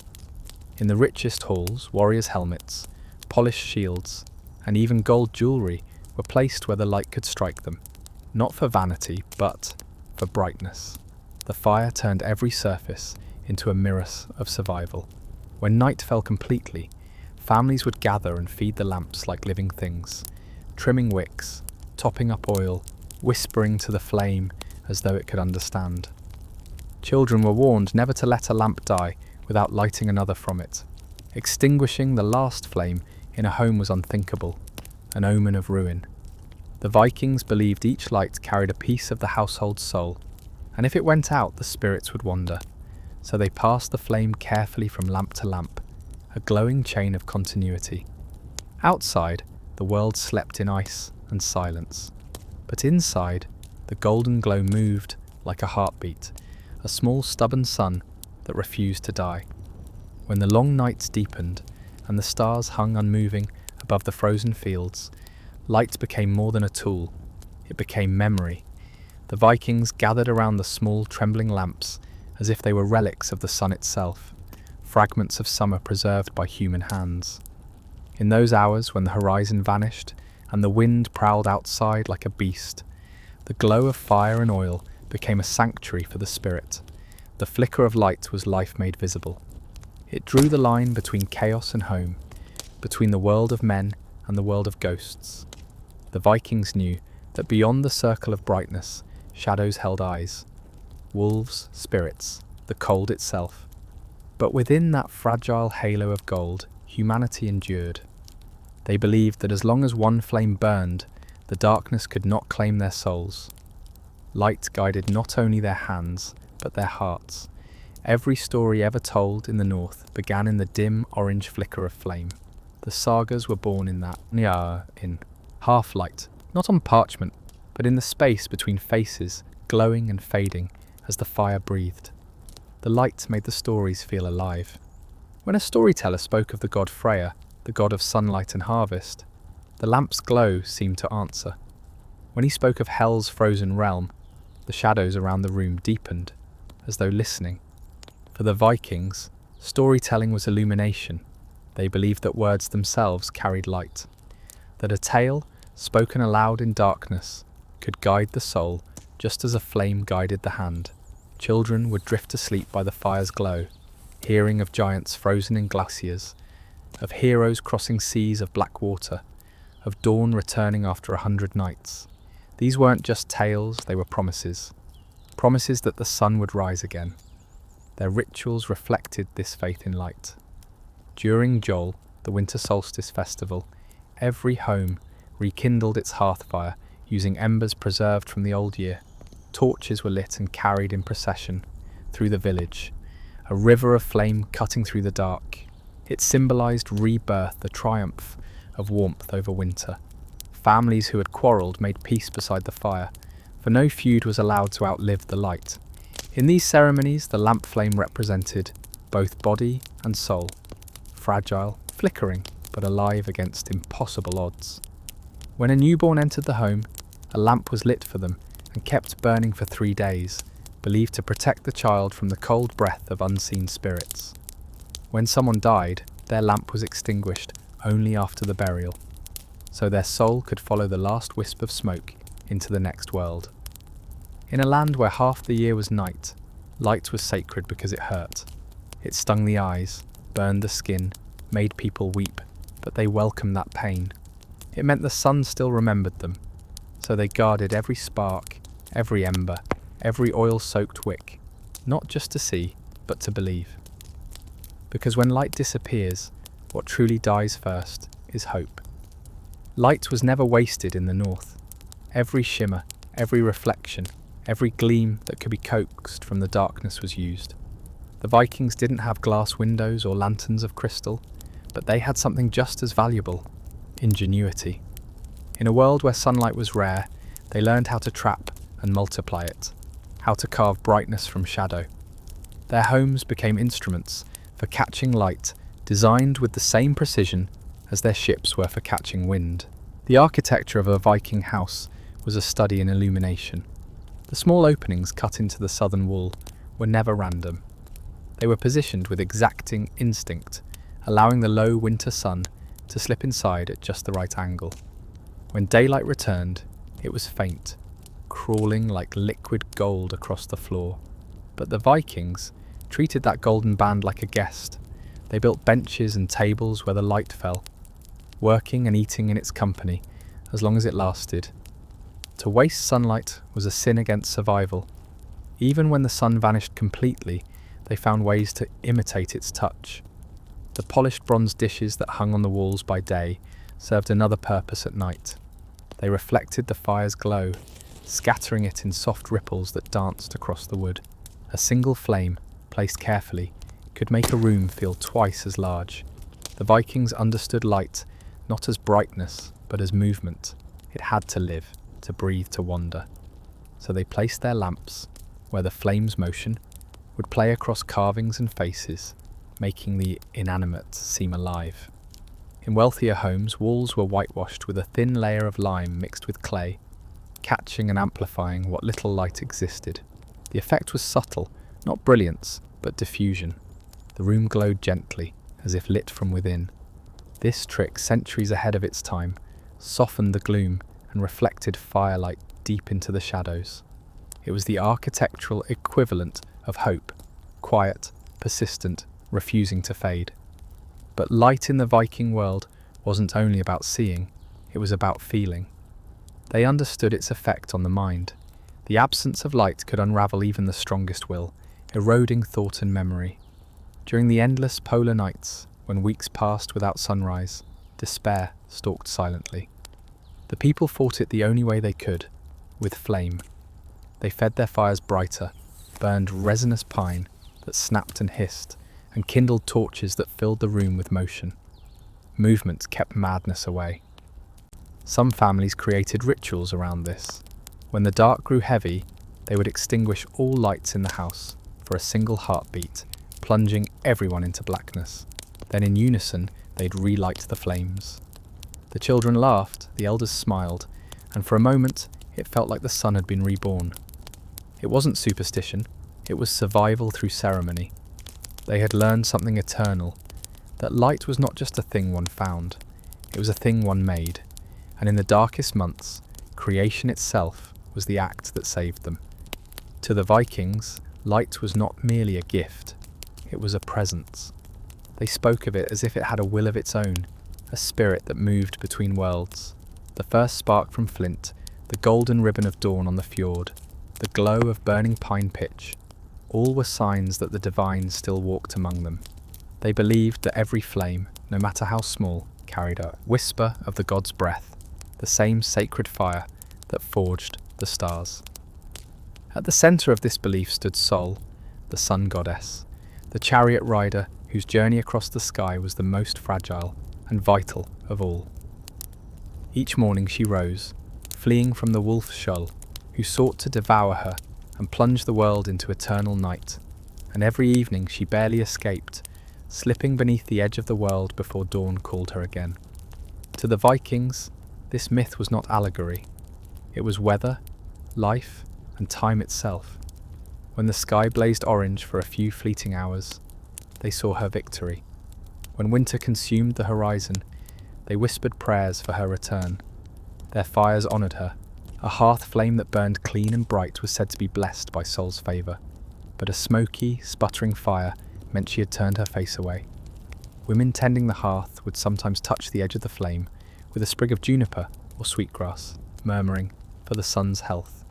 In doing so, they weren't speaking to superstition, but to a living cycle, reminding the light itself to keep moving, to never rest too long in shadow. Light was also a bridge to other divine powers. Loki, the trickster, was the flame that changed shape, the fire that both created and destroyed. Freya embodied the warmth that ripened fields and hearts alike. And above all stood Odin, whose endless search for wisdom was mirrored in the fire's hunger, always consuming, always seeking. The Vikings saw themselves in that hunger. To live was to burn, to transform, to give light to others before being consumed. Even lightning held spiritual weight. When a storm split the night, the flash across the sky was Thor's hammer striking, his divine warning that life and death were separated by only a spark. Afterward, when the world fell quiet and the air smelled of rain and smoke, people would gather outside to breathe it in, the scent of cleansed air, of renewal. They called it the sky's washing, believing it purified both earth and soul. Inside, as their lamps flickered low, the people often spoke to the flames, as if to old friends. They whispered secrets, confessions, even questions. They believed that fire carried words upward, that the gods could hear through smoke. To extinguish a flame without thanks was a sin. It was like turning one's back on a guest. So before sleep they always fed the lamps a final drop of oil, bowed their heads and said softly, "Rest and rise again." For them, light was not a tool, but a covenant, a living pact between mortal endurance and divine mercy. When the longest nights came, those deep, merciless months, when even noon was only a faint glow behind a veil of clouds, the Vikings faced a darkness that seemed almost alive. The wind moaned across the ice like something hungry. The stars, when visible, looked frozen in place, cold and sharp as blades. And yet, even then, in that silence beyond silence, every Viking home burned with a stubborn light. It was a defiance born not of strength, but of faith. They did not believe they could conquer the dark, only that they could endure it. And to endure was its own kind of victory. Inside those homes, the glow from the hearth and the flicker of oil lamps painted the world in gold and shadow. Faces gleamed like bronze, eyes reflected the dance of the flames, and the very air shimmered with heat and smoke. That light became the pulse of time itself, marking the hours when the sun refused to rise. For people who lived on the edge of the world, keeping a fire lit was not routine. It was ritual. Each flame was a vow, whispered into the dark, "We are still here." The Vikings understood something the modern world has forgotten, that light is sweetest when it is earned. They didn't take it for granted, because they had seen its absence. To them, illumination was a form of courage. It was the choice to kindle hope, even when the sky itself seemed dead. Every spark struck from flint, every wick fed with oil, was an act of creation. They weren't just lighting homes, they were lighting meaning. In their sagas and poems, light and honour were bound together. A brave man was said to shine bright, and a coward was one whose fire had gone out. Warriors who died in battle were promised halls filled with unending light, Valhalla's eternal fires. There, they believed, the darkness could never reach. Even death was imagined as a transition from one kind of light to another, from the hearth fire to the divine blaze. This devotion shaped everything. How they built, how they prayed, how they loved. When a husband sailed away into the winter sea, his wife kept a single lamp burning for him every night until his return. When children were born, their parents lifted them toward the fire, letting the first light they ever saw be the warm gold of home. And when elders passed, their ashes were sometimes mixed with the embers of the hearth, so that even in death they could continue to give warmth. To live in the Viking North was to exist in a constant dialogue with darkness, not to flee from it, but to hold one's ground within it. They did not curse the night, they transformed it. They learned that true light doesn't banish the dark, it grows from it, the way fire grows from friction, the way courage grows from fear. And so, when the last lamp flickered and the house settled into silence, a Viking would whisper one final phrase before sleep: "Let the night come. We carry the dawn within." The North demanded walls that could outlast fear itself, for in the Viking world, winter was not a season, it was an enemy that never truly died. It returned each year like an army, colder, darker, more relentless than before. And so the Vikings learned to build not just homes, but fortresses of frost. Structures that did not resist nature, but conspired with it. They understood that survival meant cooperation with the elements, not conquest. When the first snows began to fall, the building of shelter became an act of war. The landscape turned white and silent, and time itself seemed to freeze. Men and women worked side by side, layering logs, earth and stone, before the ground became too hard to dig. They built low and wide, houses that hugged the earth, not defied it. Height was vanity in the North. Strength came from humility. The closer the roof to the ground, the warmer the air inside. Each house was born from its land. A farmer's dwelling on the plains looked nothing like a fisherman's hut near the coast, or a herder's home in the mountains. Yet all shared one secret: integration. The walls were not barriers, but continuations of the landscape, half buried in the soil, half exposed to the sky. The earth itself became insulation. It absorbed warmth from the hearth and guarded it through the long nights, while the roof, layered with turf and roots, became a living skin that breathed and regenerated with the seasons. To step inside such a home in midwinter was to feel time slow. The world outside howled with frozen wind, but within the dim light of the hearth, the air felt still and heavy, dense with heat and smoke. The walls were thick, sometimes a full arm's length across, packed with moss and clay that had been gathered and dried through summer. The smell of earth mingled with wood and fire, a scent that meant safety to those who had endured the North. The builders of these homes were not engineers in the modern sense. They were artists of necessity, working with nothing but their hands, their instincts, and their inherited knowledge. Every notch in a log, every stone laid in clay, was part of a design tested over centuries of hardship. Some of their secrets remain unmatched even now. Modern reconstructions of Viking homes often fail to replicate the subtle way they handled heat, the air circulation through roof layers, the slow exchange of warmth between soil and timber. The Vikings achieved balance with no tools, but time, patience, and wisdom. They built it with reverence. Before the first log was placed, a small offering was buried beneath it, often bread, ale, or even a coin. This was not superstition. It was gratitude, a way of acknowledging that the home was being born, that it would live and breathe and protect. The structure itself was treated like a living being, one that required care that might one day remember. In the north, the house was not just a shelter. It was family, it was memory, it was defiance, shaped in wood and stone. Every plank, every seam, every inch of a Viking home was a negotiation between warmth and endurance. The builders knew that comfort was a fragile thing. It had to be engineered into existence.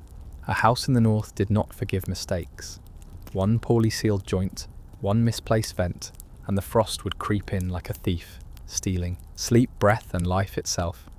So the Vikings learned to make their walls not just strong, but alive, able to breathe, to hold heat, and to age with grace. The foundation began with wisdom earned through centuries of trial. The floor was never laid flat upon the frozen ground. Instead, the builders dug shallow trenches, filled them with gravel, ash, and shards of broken stone to draw away moisture. On top of that, they placed thick logs, resting on stones, rather than the soil itself, preventing rot and giving the house room to breathe from below. The space between these timbers was packed with dried leaves, moss, or straw, a hidden barrier against the crawling cold. Then came the walls, the true armour of the house. Each log was chosen by season and species. Winter-cut pines were prized, for their sap ran thick and their wood resisted decay. The Vikings fitted the logs together with hand-cut notches so precise that no light could slip through them. Moss filled the narrow gaps, swelling when damp and sealing tighter as the weather worsened. Clay mixed with straw was pressed along the outer seams, creating a final skin against the wind. When dry, the surface gleamed faintly, smooth, hard, and almost warm to the touch. Inside, the walls were often lined with woven mats of reeds or wool, held in place by wooden pegs. These layers softened the interior and trapped heat like furs around a body. In wealthier homes, hides were hung along the walls to block drafts, their oily texture repelling moisture. The effect was remarkable. Even when the wind howled outside, the inner air remained still, thick and dry. The roof was the crowning triumph, a structure designed to both withstand and cooperate with snow. Its slope was steep enough for heavy drifts to slide off, yet shallow enough for a thin layer to remain. That snow became insulation, sealing the warmth inside. Beneath it, layers of birch bark acted as waterproof membranes, covered by moss and sod that rooted and grew through the warmer months.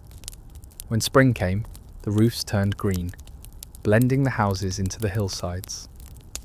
From afar, villages looked like patches of living earth, homes literally born of the land itself.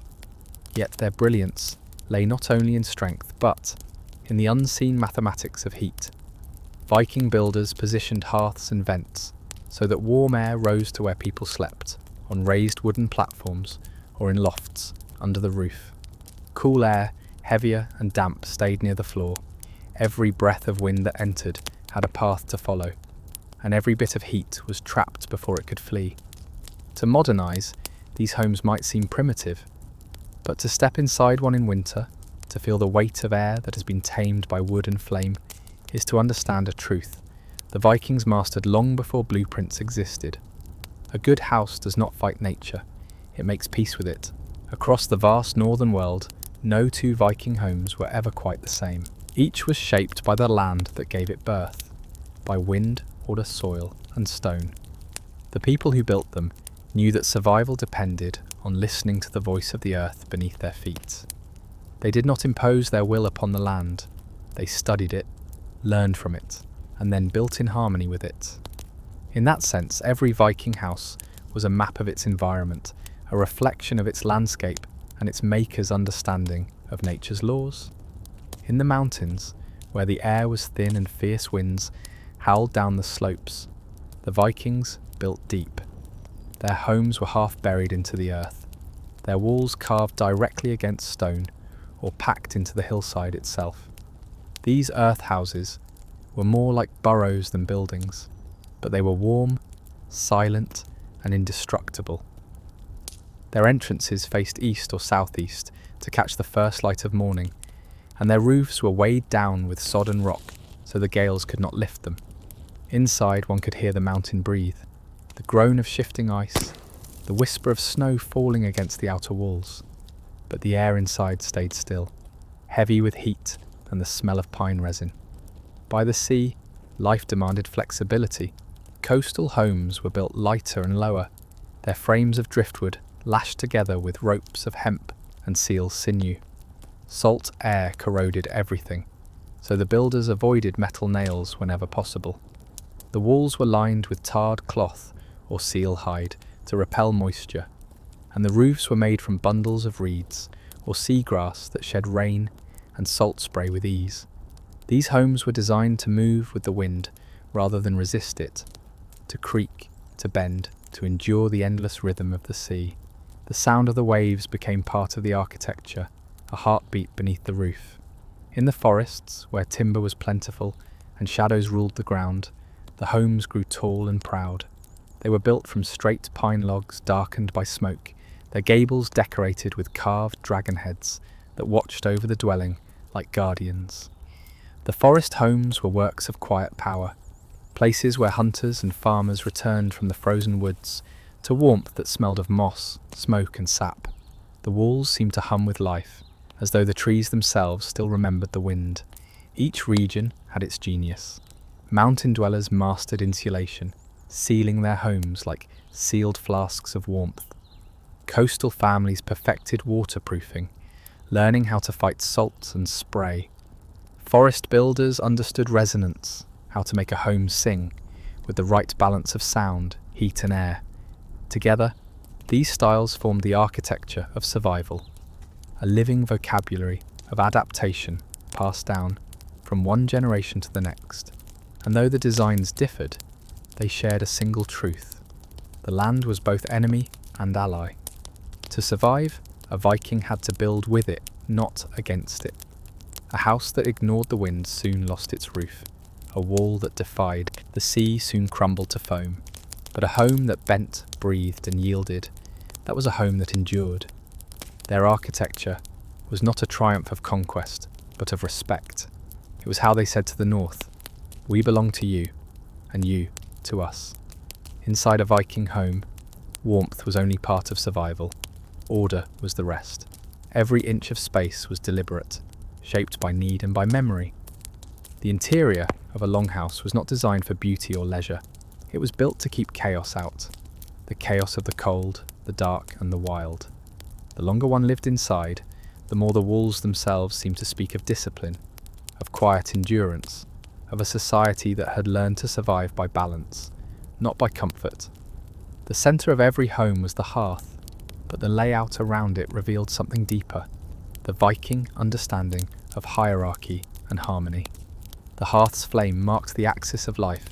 Warmth, food and community radiated outward from it. The chieftain or head of the household sat closest to it, with their family beside them. Beyond that circle came the workers, servants and guests, each with their designated space. The house was both a dwelling and a diagram of society, a microcosm of order in a land that offered none. Long benches lined the walls, doubling as both beds and seats. Beneath them, chests stored clothing, weapons, tools and treasures, everything a person owned and might need to flee with if the home was lost to fire or flood. Above, shelves held horns, oil lamps, and hanging bundles of herbs that perfumed the air with their slow drying. Every sound mattered. The pop of the fire, the creak of the beams, the faint hiss of wind through the thatch. These weren't random noises. To the Vikings, they were part of the home's language, a constant living conversation between wood, air and flame. At night, when the fire dimmed and only the coals glowed red, families lay close together on those benches, wrapped in furs and wool, listening to the house breathe. The animals in the stable end of the longhouse shifted and sighed, their warmth drifting upward to join the humans. This shared air, this mingling of lives, blurred the line between species, between survival and companionship. In winter, a man's breath and a horse's breath were one and the same. Both were needed to keep the frost away. But beyond the practical, the design carried meaning. The single, open space of the longhouse with its lack of private rooms, forced unity. There were no secrets by the hearth, no solitude in the storm. The constant proximity of family, servants, and livestock bred patience and strength, but also humility. The walls heard everything, remembered everything. Even light itself was arranged with care. Lamps hung from beams at measured intervals, their faint pools of flame creating pockets of gold amid the smoke. The Vikings understood how to make darkness part of design, a contrast that calmed the mind. Shadow was not the enemy of light, it was its partner. Within those dim rooms, illuminated faces appeared and vanished like memories, and time seemed to lose its edge. To enter such a home after a blizzard was to feel something ancient, not comfort in the modern sense, but safety earned through discipline.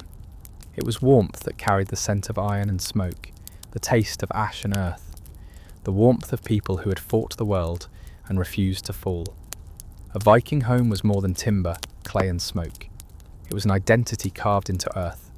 To build one was to declare, we belong to this land, and we will outlast its fury. Even when storms raged and frost split trees in half, those low-roofed, fire-hearted houses stood unmoving, their roots deep in soil, their rafters blackened by generations of breath. They were not just shelters against winter. They were repositories of memory, living monuments to the people who refused to vanish. Every family carried its home within them, long before the first log was cut. They knew where to place it, how to angle the roof against the wind, where the morning sun would fall. These weren't design choices. They were rituals, almost genetic in their precision. When a family moved to a new valley or fjord, they built the same shape their ancestors had built, guided by intuition rather than plan. And when their fires first lit the rafters, the glow was the same glow that had once warmed their forefathers. The architecture was not an invention, it was an inheritance. The Vikings understood that permanence didn't mean immortality. The wood rotted, roofs sank, clay cracked. But what mattered was not the building itself. It was the pattern, the knowing. Even centuries later, when the sagas were first written down, Icelandic farmsteads and Norwegian cabins still echoed the same proportions, the same flowing shapes, the same placement of hearth and door. The Viking house had become a symbol of continuity, a way of saying that even as empires rose and fell, the North remembered itself. Inside, that memory lived through sound, the creak of the roof beam in the wind, the whistle of air through the vents, the low breathing of the fire. These were the voices of lineage. People spoke of them with reverence, as if the house itself contained the souls of those who had lived there before. Children grew up learning not to fear the groans of timber at night. They were told those were their ancestors watching over them. The home was not haunted, it was guarded. When someone died, their presence didn't leave entirely. A lock of hair might be placed in the wall, a nail hammered into the beam above where they had slept, a whisper left in the vent so their breath could mix with the house's own. In this way, every Viking home became a grave and a cradle, death and birth contained under one roof.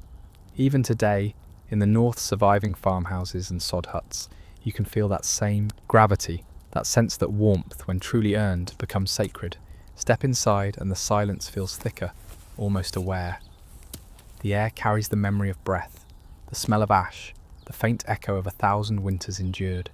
You can almost hear the old prayer whispered before sleep, the one spoken by every Viking who ever stood in the fire's glow, watching the snow fall beyond the door. Let the wind rage, let the world freeze. This house remembers. The North remembers.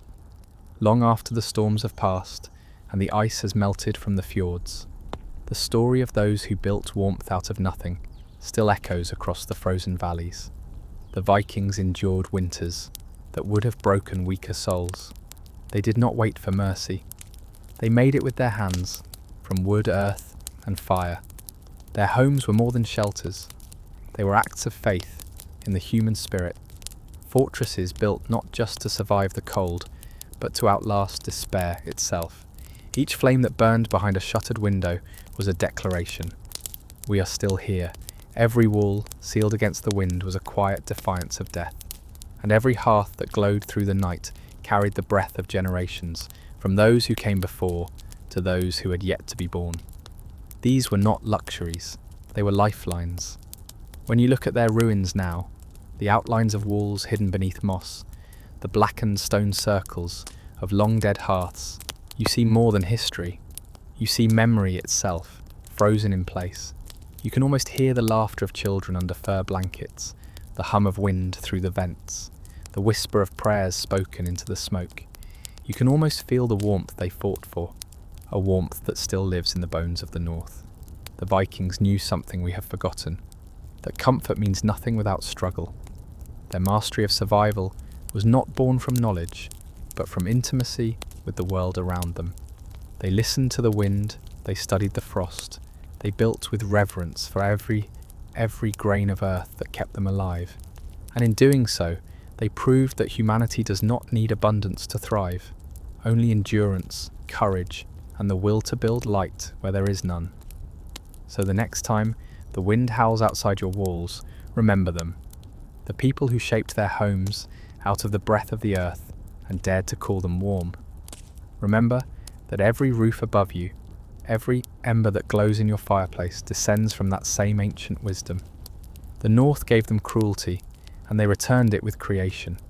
They did not simply survive the winter, they became the winter, unyielding, patient, and eternal. Which of these Viking survival secrets surprised you most? The breathing walls, the living roofs, or the fire that never died?